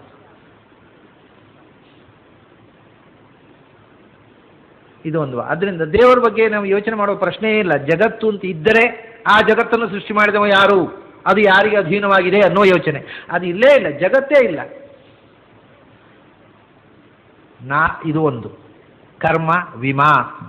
ಆಮೇಲೆ ಮೂರನೇದ್ದು ಇದು ಕರ್ಮ ಅನ್ನೋದು. ಈಗ ಜೈನರು ಮೀಮಾಂಸಕರು ಮತ್ತು ಬೌದ್ಧರು ಮತ್ತು ಅದ್ವೈತವಾದವನ್ನು ಮಾಡತಕ್ಕಂಥ ವೇದಾಂತಿಗಳು, ವೈದಿಕರು. ಈ ವೈದಿಕರು ಇದ್ದಾರೆ ಇದರಲ್ಲಿ ಇಬ್ಬರು. ಆಮೇಲೆ ಮೂರನೇ ವಾದ ಮಲ ಅಂತಂದರು. ನಚ ಕರ್ಮ ವಿಮಾಮಲ. ಮಲ ಈ ಜಗತ್ತಿನ ಸೃಷ್ಟಿಗೆ ಕಾರಣವಾದದ್ದು ಮಲ ಅಂತಂದರು. ಅಂದರೆ ಮಲ ಅಂತಂದರೆ ಕೊಳೆ ಅಂತ ಅರ್ಥ. ಯಾವುದು ಅಂದರೆ ಈ ಜೀವಕ್ಕೆ ಅಂಟಿದ ಕೊಳೆ, ಅದನ್ನು ಮನುಷ್ಯನಲ್ಲಿ ಇರತಕ್ಕಂಥ ಪ್ಯಾಷನ್ಸ್, ಅದನ್ನು ಮಲ ಅಂತ. ಜೀವಕ್ಕೆ ಅಂಟಿದ ಮಲ ಅಂದರೆ ಕೊಳೆ, ಕಾಮಕ್ರೋಧಾದಿಗಳು. ಅದೇ ಕಾರಣ ಇದನ್ನು ಹೇಳ್ತಾರೆ. ಈ ಮಾತನ್ನು ಗೀತೆಯಲ್ಲಿ ಕೃಷ್ಣನ ಹೇಳ್ತಾರೆ. ಅಸತ್ಯಂ ಅಪ್ರತಿಷ್ಠಂತೆ ಜಗದಾಹುರನೀಶ್ವರಂ. ಈ ಜಗತ್ತು, ಇದನ್ನು ಸೃಷ್ಟಿ ಮಾಡಿದ ಒಬ್ಬ ದೇವರಿಲ್ಲ. ಅನೀಶ್ವರಂ, ಇದಕ್ಕೊಬ್ಬ ಈಶ್ವರ ಸರ್ವಸಮರ್ಥನಾದ ಒಡೆಯ ಅಂತ ಇಲ್ಲ. ಮತ್ತೆ ಅಪ್ರತಿಷ್ಠಂ, ಇದಕ್ಕೊಂದು ಪ್ರತಿಷ್ಠೆ, ಆಧಾರ, ಯಾವುದೋ ಒಂದು ಆಧಾರದಲ್ಲಿ ನಿಂತಿದೆ ಅಂತೂ ಇಲ್ಲ. ಯಾಕೆಂದ್ರೆ ಇದು ಅಸತ್ಯ ಅಂತ ಹೇಳ್ತಾರೆ ಕೆಲವರು ಅಂತ ಕೃಷ್ಣ ಗೀತೆಯಲ್ಲಿ ಮಾತು ಹೇಳ್ತಾನೆ. ಅಸತ್ಯಂ ಅಪ್ರತಿಷ್ಠಂತೆ ಜಗದಾಹು ಅನೀಶ್ವರಂ ಅಪರಸ್ಪರ ಸಂಭೂತಂ. ಮತ್ತೆ ಒಂದರಿಂದ ಒಂದು ಹುಟ್ಟಿತು ಅದೂ ಇಲ್ಲ. ಆತ್ಮನಃ ಆಕಾಶ ಸಂಭೂತಃ ಆಕಾಶಾದ್ ವಾಯು ವಾಯೋರಗ್ನಿ ಅಗ್ನೇರಾಪಃ ಅದ್ಯ ಪೃಥಿವೀ ಪೃಥಿವ್ಯಾ ಓಷಧಯ ಓಷಧೀಭ್ಯೋ ಅನ್ನಂ ಅನ್ನಾತ್ ಪುರುಷಃ. ಏನೂ ಇಲ್ಲ. ಆಕಾಶದಿಂದ ಗಾಳಿ ಹುಟ್ಟಿತು, ಗಾಳಿಯಿಂದ ಬೆಂಕಿ ಹುಟ್ಟಿತು, ಬೆಂಕಿಯಿಂದ ನೀರು ಹುಟ್ಟಿತು, ನೀರಿನಿಂದ ಮಣ್ಣು ಹುಟ್ಟಿತು, ಮಣ್ಣಿನಲ್ಲಿ ವನಸ್ಪತಿಗಳು ಹುಟ್ಟಿದವು, ವನಸ್ಪತಿಗಳಿಂದ ಶರೀರ ಹುಟ್ಟಿತು, ಶರೀರದಿಂದ ಮನುಷ್ಯ. ಏನೇನೂ ಇಲ್ಲ. ಮತ್ತೆ ಒಟ್ಟಿಗೆ ಆಗೋದು. ಆದ್ದರಿಂದ ಇದು ಈ ಒಂದು ಆರ್ಡರ್ ಇನ್ ಕ್ರಿಯೇಷನ್, ಒಂದರಿಂದ ಒಂದು ಹೀಗೆ ಶಿಸ್ತುಬದ್ಧವಾಗಿ ಸೃಷ್ಟಿಯಾದ ಪ್ರಪಂಚ ಅಲ್ಲ. ಮತ್ತೆ ಕಾಮಹೈತುಕಂ. ಇದರಲ್ಲಿ ಒಂದು ಮನುಷ್ಯನ ಅವಿದ್ಯಾ ಕಾಮ, ಹಿಂದೆ ಹೇಳಿದ್ರದೇ ವಿವರಣೆ. ಅವನ ಅಜ್ಞಾನದಿಂದ ನಾನಾ ವಿಧವಾದ ಕಾಮನೆಗಳು, ಆ ಕಾಮನೆಗಳಿಂದ ನಾನಾ ವಿಧವಾಗಿ ಕಾಣುವುದು, ಹೊರತು ಏನೂ ಇಲ್ಲ. ಹೀಗೆ ಹೇಳ್ತಾರೆ ಇವರು. ಎಂಥವರು? ನಷ್ಟಾತ್ಮಾನಃ ಅಲ್ಪಬುದ್ಧಯ ಅಂತ ಹೇಳ್ತಾನೆ ಕೃಷ್ಣ. ತಮ್ಮ ಬದುಕನ್ನೇ ಹಾಳು ಮಾಡಿಕೊಂಡು ಜೀವನವನ್ನು ವ್ಯರ್ಥ ಮಾಡಿಕೊಳ್ತಕ್ಕವ್ರು ಹೀಗೆ ವಾದ ಮಾಡ್ತಾರೆ ಅಂತ ಗೀತೆಯಲ್ಲಿ ಕೃಷ್ಣ ಹೇಳ್ತಾನೆ. ಅದನ್ನು ಇನ್ನೊಂದು, ಇದು ಒಂದು ಮುಖ ಆಯಿತು. ಇನ್ನು ಇಲ್ಲಿಂದ ನಾಸ್ತಿಕರಿಗೆ ಬರೋಣ. ಅವರು ಹೇಳ್ತಾರೆ ಇದು ಯಾವುದು ಅಲ್ಲೇ ಅಲ್ಲ, ಕರ್ಮವೂ ಇಲ್ಲ. ಕರ್ಮ ಎಲ್ಲಿ? ಮುಂದಿನ ಜನ್ಮಕ್ಕೆ ಕರ್ಮ. ಮುಂದಿನ ಜನ್ಮ ಇದ್ರೆ ತಾನೆ ಕರ್ಮ. ಕರ್ಮವೂ ಇಲ್ಲ, ಇನ್ನೂ ಇಲ್ಲ. ಅಜ್ಞಾನ ಏನು ಮಾಡುತ್ತೆ? ಅದು ಏನೂ ಮಾಡೋದಿಲ್ಲ. ಮತ್ತೆ ಕಾಮಹೈತುಕಂ ಅಂತ, ಜಗತ್ತಿನ ಸೃಷ್ಟಿಗೆ ಮೂಲದಲ್ಲಿರುವಂತಹದ್ದು ಮನುಷ್ಯನ ಕಾಮ, ಸೆಕ್ಸಿನಿಂದ ಕ್ರಿಯೇಷನ್ ಆಗುತ್ತೆ. ಹಾಗೆ ಈ ಬೇರೆ ಬೇರೆ ರೀತಿಯ ಕಾಮನೆಗಳು ಯಾರ್ಯಾರದೋ ಬಯಕೆಗೆ ಏನೇನೋ ಆಗ್ತಾ ಇರ್ತದೆ. ಇವೇ ಜೀವನದಲ್ಲಿ ಮನುಷ್ಯನನ್ನು ಕಾಡುವಂತಹ ಕೊಳೆಗಳೇ ಈ ಸೃಷ್ಟಿಗೆ ಕಾರಣವಾಗಿದೆ, ಹೊರತು ಅದರ ಆಚೆಗೆ ದೇವರು ಅಂತ ಒಂದು ಬೇಕಾಗಿಲ್ಲ. ಇನ್ನೂ ಬೇಕು ಅಂದರೆ ಕೆಲವರು ಕಾಲವಾದಿಗಳಿದ್ದಾರೆ. ಕಾಲಾತ್ ಪ್ರಸೂತಿಂ ಭೂತಾನಾಂ ಮನ್ಯಂತೆ ಕಾಲಚಿಂತಕಾಹ ಅಂತ ನಾವು ಮಾಂಡೂಕ ಉಪನಿಷತ್ನಲ್ಲಿ ಒಂದು ವಾಕ್ಯವನ್ನು ನೋಡಿದ್ದೇವೆ. ನಚ ಕರ್ಮ ವಿಮಾಮಲ ಕಾಲ. ಕಾಲವೇ ಜಗತ್ತಿಗೆ ಕಾರಣ. ಯಾವ ಕಾಲದಲ್ಲಿ ಏನೇನು ಆಗಬೇಕೋ ಅದು ಆಗ್ತಾ ಇರ್ತದೆ ಅಷ್ಟೇ. ಬೇಸಿಗೆ ಕಾಲ ಬಂತು, ಅದು ಋತುಚಕ್ರ. ಬೇಸಿಗೆಕಾಲ ಬಂದಾಗ ಸೆಕೆ ಶುರುವಾಯಿತು. ಆಮೇಲೆ ಅದು ಸೆಕೆ ತೀರ ಉಲ್ಬಣಾವಸ್ಥೆಗೆ ಹೋದಾಗ ವಾತಾವರಣದಲ್ಲಿ ತಂಪು ನಿರ್ಮಾಣ ಆಯಿತು. ಮೋಡಗಳು ಬಂದವು, ಮಳೆ ಬಂತು. ಮಳೆ ಬಂದ ಕೂಡಲೇ ಗಿಡಗಳು ಬೆಳೆದವು. ಗಿಡಗಳು ಬೆಳೆದ ಕೂಡಲೇ ನಾವು ಹೆಚ್ಚು ತಿಂದು ಶುರು ಮಾಡಿದೆವು, ಹೆಚ್ಚು ದಪ್ಪ ಬೆಳೆದೆವು. ಇಷ್ಟೇ. ಇದೆಲ್ಲ ಏನು? ಆಯಾ ಕಾಲದಲ್ಲಿ ಕಾಲಧರ್ಮ ಅಂತ ಒಂದಿದೆ. ಕಾಲಕ್ಕೆ ಒಂದು ಸ್ವಭಾವ ಇದೆ, ಕಾಲಕ್ಕೆ ತಕ್ಕಂತೆ ಆಗ್ತಾ ಹೋಗುತ್ತೆ. ಅವರು ಹುಟ್ಟಿತು, ಗರ್ಭದಲ್ಲಿ ಮಗು 9 ತಿಂಗಳ ಕಾಲದಲ್ಲಿ ಬೆಳವಣಿಗೆ ಕಂಡಿತು. 9 ತಿಂಗಳಾಗುವಾಗ ಹುಟ್ಟೋ ಕಾಲ ಬಂತು, ಹುಟ್ಟಿತು. ಬೆಳೆಯೋ ಕಾಲ, ಸಾಯೋ ಕಾಲ, ಅದಕ್ಕೊಂದು ವ್ಯವಸ್ಥೆ ಇದೆ, ಆ ಪ್ರಕಾರ ಆಗ್ತಾ ಇರ್ತದೆ. ಎಲ್ಲವನ್ನು ನಿಯಂತ್ರಿಸುವುದು ಕಾಲ ಹೊರತು ಇನ್ನೇನೂ ಇಲ್ಲ. ಆಯಾ ಯಾವ ಕಾಲಕ್ಕೆ ಏನಾಗಬೇಕು ಅದು ಆಗ್ತಾ ಇರ್ತದೆ. ಪ್ರತಿಯೊಂದು ಕ್ರಿಯೇಷನ್, ಸೃಷ್ಟಿಯ ಹಿಂದೆ ಕಾಲದ ನಿಯತಿ ಇದೆ, ಕಾಲಬದ್ಧತೆ, ಟೈಮ್ ಬೌಂಡ್ ಪ್ರೋಗ್ರಾಮ್, ಅದು ಕಾಲಬದ್ಧವಾಗಿರತಕ್ಕಂಥದ್ದು. ದೇವರಿಗೆ ಇವರು ಏನೂ ಇಲ್ಲ ಅಂತ ಕೆಲವರು ಓದಿದ್ರು. ಆಮೇಲೆ ಗುಣ, ಇದು ಸಾಂಖ್ಯರು ಹೇಳಿದರು ಈ ಜಗತ್ತು ಹೇಗಾಯಿತು ಅಂದರೆ ಇದು 3 ಗುಣಗಳಿಂದ ಆಯಿತು. ಸತ್ವರಜಸ್ತಮೋ ಗುಣಗಳಿಂದ. ಸತ್ವರಜಸ್ತಮೋ ಗುಣಗಳಿಂದ ನಾನಾ ವಿಧವಾದ ಸ್ವಭಾವಗಳು, ನಾನಾ ವಿಧವಾಗಿರತಕ್ಕಂಥ ವಸ್ತುಗಳು ಸೃಷ್ಟಿಯಾದವು, ಪ್ರಪಂಚ ಆಯಿತು. ಇದರ ಮೂಲದಲ್ಲಿ ಇರತಕ್ಕಂಥದ್ದು ತ್ರಿಗುಣಾತ್ಮಕವಾದ ಪ್ರಕೃತಿ. ಜಡ ಪ್ರಕೃತಿಯಿಂದ ವಿಶ್ವ ಸೃಷ್ಟಿಯಾಯಿತು. ಪ್ರಕೃತಿ ಕರ್ತ್ರಿ, ಅದೇ ಜಗತ್ತನ್ನು ಸೃಷ್ಟಿ ಮಾಡಿದಂಥ ಶಕ್ತಿ ಜಡ ಪ್ರಕೃತಿ. ಹೀಗೆ ಇದೆಲ್ಲ ಬೇಕಾದಷ್ಟು ವಾದಗಳು ನಮ್ಮ ಮುಂದೆ ಇವೆ. ಈ ಒಬ್ಬೊಬ್ಬರು ತಮ್ಮ ವಾದವನ್ನು ಸಮರ್ಥನೆ ಮಾಡೋದಕ್ಕೋಸ್ಕರ ಸಾವಿರಾರು ಪುಟಗಳಷ್ಟು ಗ್ರಂಥಗಳನ್ನು ಬರೆದಿಟ್ಟಿದ್ದಾರೆ. ಅವರವರದ್ದು ಓದುವಾಗ ಅದೇ ಕರೆಕ್ಟು ಅಂತ ಕಾಣುತ್ತೆ ನಮಗೆ, ನಿಮ್ಮದೇ ಯಾಕೆ ಕರೆಕ್ಟು ಅಂತ. ಈಗ ನಾವು 1000 ಪುಟ ಬರೆಯೋದಿಲ್ಲಪ್ಪ, ಒಂದೇ ವಾಕ್ಯ ಹೇಳ್ತೇವೆ ಅದಕ್ಕೆಲ್ಲ ಅಂದಿದ್ರು ಆಚಾರ್ಯರು. ನಚ ಕರ್ಮ ವಿಮಾಮಲ ಕಾಲ ಗುಣ ಪ್ರಭೃತಿ ಈಶಂ. ಕರ್ಮದಿಂದ ಜಗತ್ತಾಯಿತು ಅಂತ ವಾದ ಮಾಡುವವರು ಕರ್ಮವಾದಿಗಳು.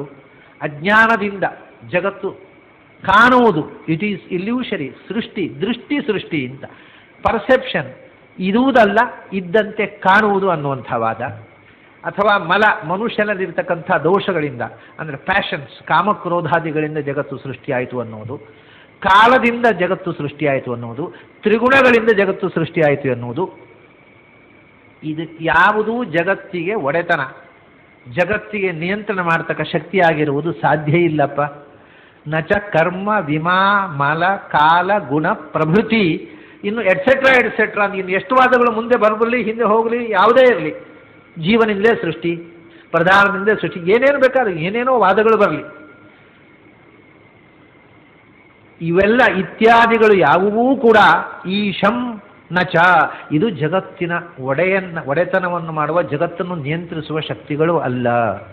ಯಾಕೆಂದರೆ ಅವರು ಒಂದೇ ಶಬ್ದದಿಂದ ಹೇಳಿದ್ರು, ಇದು ಇಷ್ಟೂ ಕೂಡ ಅಚಿತ್ತನು ತದ್ಧೀಯತಃ, ಅದು ಎಲ್ಲವೂ ಜಡವಾದ ವಸ್ತುವನ್ನು ನೀವು ಹೇಳ್ತಾ ಇದ್ದೀರಿ.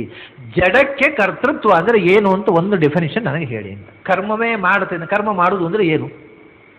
ಕರ್ಮ ಮಾಡುವುದು ಅಂದರೆ ಏನು? ಕರ್ಮವನ್ನು ಮಾಡುವುದು ನನಗೆ ಗೊತ್ತಿದೆ, ಕರ್ಮವೂ ಮಾಡುವುದು ಏನು ಅಂತ ಹೇಳಿ ಅಂತ. ನನಗೆ ಕರ್ಮ ಅನ್ನೋದು ಕರ್ತೃ ಆದದ್ದು ಯಾವಾಗ ಅಂತ ನನಗೆ ಅರ್ಥ ಆಗೋದು. ಕರ್ಮ ಅನ್ನುವುದು ಜಡ ಅನ್ನೋದು ಮಾಡುತ್ತೆ ಅಂತ ಹೇಳ್ತೀರಿ, ಈ ವಿಷಯವೇ ನನಗೆ ಅರ್ಥ ಆಗುವುದಿಲ್ಲ ಅಂದ್ರೆ ಆಚಾರ. ಕರ್ಮವನ್ನು ಮಾಡಬಹುದು, ಕರ್ಮವೂ ಮಾಡುವುದು ಅಂದರೆ ಏನು? ನಾವು ಯಜ್ಞವನ್ನು ಮಾಡಬಹುದು, ಯಜ್ಞ ಏನು ಮಾಡ್ತದೆ? ಯಜ್ಞ ಸ್ವರ್ಗವನ್ನು ಕೊಡ್ತದೆ. ಅದು ಯಾಕೆ ಕೊಟ್ಟಿತ್ತು ಅಂತ ಹೇಳ್ತಾರೆ. ಯಜ್ಞ ಅಂದರೆ ಏನು? ಒಂದು ಕ್ರಿಯೆ. ಆ ಕ್ರಿಯೆ ಈ 1.5 ಗಂಟೆಯಲ್ಲಿ ಇಲ್ಲಿ ಕೃಷ್ಣಾರ್ಪಣ ಕೊಟ್ಟು ಪುರೋಹಿತರ ಆಚೆ ಹೋದ ಕೂಡಲೇ ಮುಗಿಯುತ್ತದೆ, ಆಮೇಲೆ ಕ್ರಿಯೆ ಇಲ್ಲ. ಆ ಕ್ರಿಯೆ ಮುಂದಿನ ಜನ್ಮದಲ್ಲಿ ಇದು ಸ್ವರ್ಗ ಕೊಡುವುದು ಅಂದರೆ ಏನು? ಮತ್ತು ಅದಕ್ಕೆ ಅಷ್ಟು ತಲೆ ಉಂಟಾ?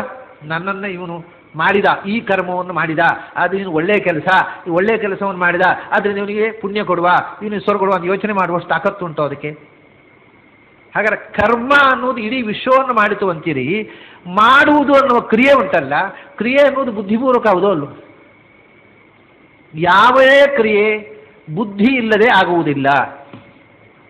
ಕ್ರಿಯೆಯ ಹಿಂದೆ ಒಂದು ಇಂಟೆನ್ಷನ್ ಇರಬೇಕು, ಒಂದು ಡಿಸೈರ್ ಇರಬೇಕು. ಇಂಟೆನ್ಷನ್ ಇಲ್ಲದೆ ತನ್ನಷ್ಟಕ್ಕೆ ಕ್ರಿಯೆ ಆಗುವುದಿಲ್ಲ. ಯಾವುದು? ಜಡದಲ್ಲಿ ಕ್ರಿಯೆ ಇಲ್ವಾ? ಇಲ್ಲ ಅಂದ್ರೆ ಆಚಾರ್ಯ, ಜಡದಲ್ಲಿ ಕ್ರಿಯೆ ಇಲ್ಲ. ನೀರು ಹರ್ಕೊಂಡು ಹೋಗೋದಿಲ್ವಾ? ಹೌದು, ಹರ್ಕೊಂಡು ಹೋಗುತ್ತೆ. ಜಡ ಅಲ್ವಾ ಅದು? ಹೌದು. ನೋಡು, ಅದು ಮೇಲೆ ಹರ್ಕೊಂಡು ಹೋಗಲಿ. ಅದು ಹರ್ಕೊಂಡು ಹೋಗೋದಲ್ಲ, ಜಾರಿ ಬೀಳೋದು. ನೀರು ತಗ್ಗಿದ್ದಲ್ಲಿಗೆ ಬೀಳೋದು, ಹೋಗೋದಲ್ಲ. ಅದು ಹರ್ಕೊಂಡು ಹೋಗೋದು ಎಲ್ಲಿಗೆ? ಅದು ತಗ್ಗಿದ್ದಲ್ಲಿಗೆ ಹೋಗೋದಲ್ಲ, ಬೀಳೋದು. ನಿಲ್ಲಿಗೆ ತಾಕತ್ತಿರದೇ ಇದ್ದದ್ರಿಂದ ಅದು ಇಚ್ಛಾಪೂರ್ವಕವಾಗಿ ಹೋಗುವುದಾದರೆ ಬೆಟ್ಟದ ಮೇಲೆ ಹೋಗಲಿ, ನೋಡೋ ಒಂದು ಸರ್ತಿ, ಕೆಳಗೆ ಮಾತ್ರ ಯಾಕೆ ಹೋಗುದು? ಸೊ ಅದು ಕ್ರಿಯೆ ಅಲ್ವೇ ಅಲ್ಲ. ಅದು ಕೈಕಾಲು ಬಿಟ್ಟರೆ ಕೆಳಗೆ ಬೀಳೋದು ಕ್ರಿಯೆ ಇಲ್ಲ ಅದು. ಹಾಗೆ ಕೈಕಾಲು ಬಿಟ್ಟರೆ ಕೆಳಗೆ ಬಿದ್ದೆ, ನಾನು ಬಿದ್ದೆ ಅಲ್ಲ, ನಾನು ನಿಲ್ಲಿಕ್ಕೆ ಆಗಲಿಲ್ಲ, ಅದು ಜಾರಿ ಬಿದ್ದೆ ಅಷ್ಟೇ. ಹಾಗೆ ನೀರು ಬಿತ್ತು ಕೆಳಗೆ, ಅದು ಹೋದದ್ದಲ್ಲ ಕೆಳಗೆ, ಅದು ಇಂಟೆನ್ಷನಲ್ ಕ್ರಿಯೆ ಅಲ್ಲ. ಬುದ್ಧಿಪೂರ್ವಕವಾದ ಕ್ರಿಯೆ ಅಂದರೆ ಅದಕ್ಕಿದ್ದರೆ ಅದು ಆಪೋಸಿಟ್ ಡೈರೆಕ್ಷನಲ್ಲಿ ಹೋಗಲಿ ನೋಡುವ, ಅದು ಸಾಧ್ಯ ಇಲ್ಲ. ನೀರಿಗೆ ಕ್ರಿಯೆ ಇಲ್ಲ. ಯಾವ ವಸ್ತುವಿಗೂ ಜಡಕ್ಕೆ ಕ್ರಿಯೆ ಇಲ್ಲ. ನೀವು ಯಾವ ಜಡವನ್ನು ಬೇಕಾದ್ರೆ ನೋಡಿ, ಫ್ಯಾನು ತಿರುಗ್ತಾ ಇದೆ, ತಿರುಗ್ತಾ ಬೇಕಾದ್ರೆ ಅದಕ್ಕೆ ಎಲೆಕ್ಟ್ರಿಸಿಟಿ ಸಪ್ಲೈ ಆಗಬೇಕು, ಸ್ವಿಚ್ ಹಾಕಬೇಕು ನಾವು. ಅದು ತನ್ನಷ್ಟಕ್ಕೆ ಸ್ವಿಚ್ ಹಾಕ್ಕೊಂಡು ತಿರುಗುವುದಿಲ್ಲ. ಯಾವ ಕ್ರಿಯೆ ಆದರೂ ಅಷ್ಟೇ. ಚಲನೆ ಅನ್ನುವಂಥದ್ದು ಚೇತನದ ಧರ್ಮ. ಚಲನೆ ಅನ್ನೋದು motion, movement, vibration is the first stage of creation. ಮೊದಲು vibration is created, then a thing is created. ವೈಬ್ರೇಷನ್ನಿಂದ ಫಾರ್ಮ್ ಬರುತ್ತೆ. ವೈಬ್ರೇಷನ್ ಅನ್ನೋದು ಚಲನೆ, ಚಲನೆ ಅನ್ನೋದು ಚೇತನದ ಧರ್ಮ. ಜಡಕ್ಕೆ ಚಲನೆ ಇಲ್ಲ. ಯಾಕೆಂದರೆ ಜಡಕ್ಕೆ ಹೆಸರೇನು? ಇಂಗ್ಲೀಷ್ನಲ್ಲಿ ಕೂಡ ಅದು ಹೇಳೋದು ಇನರ್ಟ್ ಅಂತ. ಇನರ್ಟ್ ಅಂದರೆ a thing that has no movement, that cannot move by itself. ಸ್ವತಃ ಚಲನೆ ಇಲ್ಲದ ವಸ್ತು ಅಂತ. ಅದು ಇದನ್ನು ಇಡೀ ವಿಶ್ವದ ಚಲನೆಗೆ ಕಾರಣ ಆಯಿತು ಅಂದ್ರೆ ಏನ್ರಿ ಅರ್ಥ? ಕರ್ಮ ಅನ್ನೋದು ಒಂದು ಜಡವಾದ ಬುದ್ಧಿ ಇಲ್ಲದ ಒಂದು ಸಂಗತಿ. ಅದು ಇಡೀ ಜಗತ್ತನ್ನು ಮಾಡುವುದು, ಪುಣ್ಯ ಪಾಪಗಳನ್ನು ಕೊಡುವುದು, ಸ್ವರ್ಗ ನರಕವನ್ನು ಕೊಡುವುದು ಅಂದರೆ ಅರ್ಥ ಇದ್ದದ್ದು. ಇದು ಅರ್ಥ ಇಲ್ಲದ ಮಾತು. ನಚ ಕರ್ಮ, ಕರ್ಮ ಅನ್ನೋದು ಜಗತ್ತಿನ ನಿಯಾಮಕ ಶಕ್ತಿ ಅಲ್ಲ. ಆದರೆ ಇದೆಲ್ಲವೂ ಹೌದು, ನಾನು ಮಾಡಿದ್ದನ್ನೇ ನಾನು ಪಡೆಯುವುದು ನಾವು ಹೇಳ್ತೇವೆ. ಆದರೆ ಯಾವಾಗ ಆ ಮಾಡಿದ್ದನ್ನು ಪಡೆಯುವುದಕ್ಕೆ ಬೇಕಾದ ವ್ಯವಸ್ಥೆ ಮಾಡುವ ಒಂದು ನಿಯಾಮಕ ಶಕ್ತಿ ಇದ್ದಾಗ ಇದಕ್ಕೆ ಅರ್ಥ. ಬರೇ ಕರ್ಮ ಅಂದರೆ ಅರ್ಥವೇ ಇಲ್ಲ. ಅಜ್ಞಾನದಿಂದ ಇದು ಸೃಷ್ಟಿಯಾದದ್ದು ಜಗತ್ತು. ಆದ್ದರಿಂದ ನಿಮ್ಮ ಇದು ಸುಲಭ ಆಯಿತೋ ಇಲ್ವಾ? ಯಾವ ಎಕ್ಸ್ಪ್ಲನೇಷನು ಬೇಡ. ಅದಕ್ಕೇನೆಂದರೆ ಅಲ್ರಿ ಅಜ್ಞಾನದಿಂದ ಹೇಗೆ ಸೃಷ್ಟಿ ಆಯಿತು ಅದೆಲ್ಲ ಹೇಳಲಿಕ್ಕೆ ಬರೋದಿಲ್ಲ, ಅದು ಅನಿರ್ವಚನೀಯ ಅಂದರು. It is inexplicable. ಅದನ್ನು ಎಕ್ಸ್ಪ್ಲೇನ್ ಮಾಡಲಿಕ್ಕೆ ಬರೋದಿಲ್ಲ. ಓಹೋ ಅಲ್ಲ, ಎಕ್ಸ್ಪ್ಲೇನ್ ಮಾಡಲಿಕ್ಕೆ ಬರುವುದಿಲ್ಲ ಅಂದರೆ ಎಕ್ಸ್ಪ್ಲನೇಷನ್ ಇಲ್ಲ ಅಂತಲೋ ನಿಮಗೆ ತಿಳಿಯೋದಿಲ್ಲ ಅಂತಲೋ? ಎಕ್ಸ್ಪ್ಲೇನ್ ಮಾಡಲಿಕ್ಕೆ ನಿಮ್ಗೆ ತಿಳಿಯೋದಿಲ್ಲ ಅಂತ ಹೇಳ್ರಿ, ಬರೋದಿಲ್ಲ ಅಂತ ಯಾಕೆ ಹೇಳ್ತೀರಿ ಅಂತಾರೆ ಆಚಾರ್ಯರು. ಅದು ಇನ್ಎಕ್ಸ್ಪ್ಲಿಕೇಬಲ್ ಅಂತ ಹೇಳಿದರೆ ಯಾಕೆ ಇನ್ಎಕ್ಸ್ಪ್ಲಿಕೇಬಲ್? ಅದು ಏನು ಗೊತ್ತಿಲ್ಲ. ಹಾಗಾದರೆ ಅದೇ ಕೊನೆ ಹೇಳೋದು, ಅದು ಹೇಗೆ ಕೆಲಸ ಮಾಡುತ್ತೆ ಅಂತ ಗೊತ್ತಿಲ್ಲ. ಗೊತ್ತಿಲ್ಲದೇ ಇದ್ದ ಥಿಯರಿಯನ್ನು ಪ್ರಪಂಚಕ್ಕೆ ಯಾಕೆ ಹೇಳ್ತೀರಿ ನೀವು? ನಿಮಗೆ ಎಕ್ಸ್ಪ್ಲೇನ್ ಮಾಡಲಿಕ್ಕೆ, ನಿಮಗೆ ಕನ್ವಿನ್ಸ್ ಆಗೋದು ಥಿಯರಿಯನ್ನು ಜಗತ್ತಿನ ಮುಂದೆ ಯಾಕೆ ಇಡ್ಲಿಕ್ಕೆ ಹೋಗ್ತೀರಿ? ಅಜ್ಞಾನ ಈ ಜಗತ್ತನ್ನು ಸೃಷ್ಟಿ ಮಾಡಿತು ಅಂತೀರಲ್ಲ, ಅಜ್ಞಾನದಿಂದ ಜಗತ್ತನ್ನು ಸೃಷ್ಟಿ ಮಾಡಿದ್ರೆ ಅಜ್ಞಾನದಿಂದ ಕಾಣುವುದು. ಏನು ತೀರ್ಮಾನ ಆಯ್ತು ನಿಮ್ಮದು? ಇದು ಇಲ್ಲ, ಯಾಕೆಂದರೆ ಇದು ಕಾಣುವುದರಿಂದ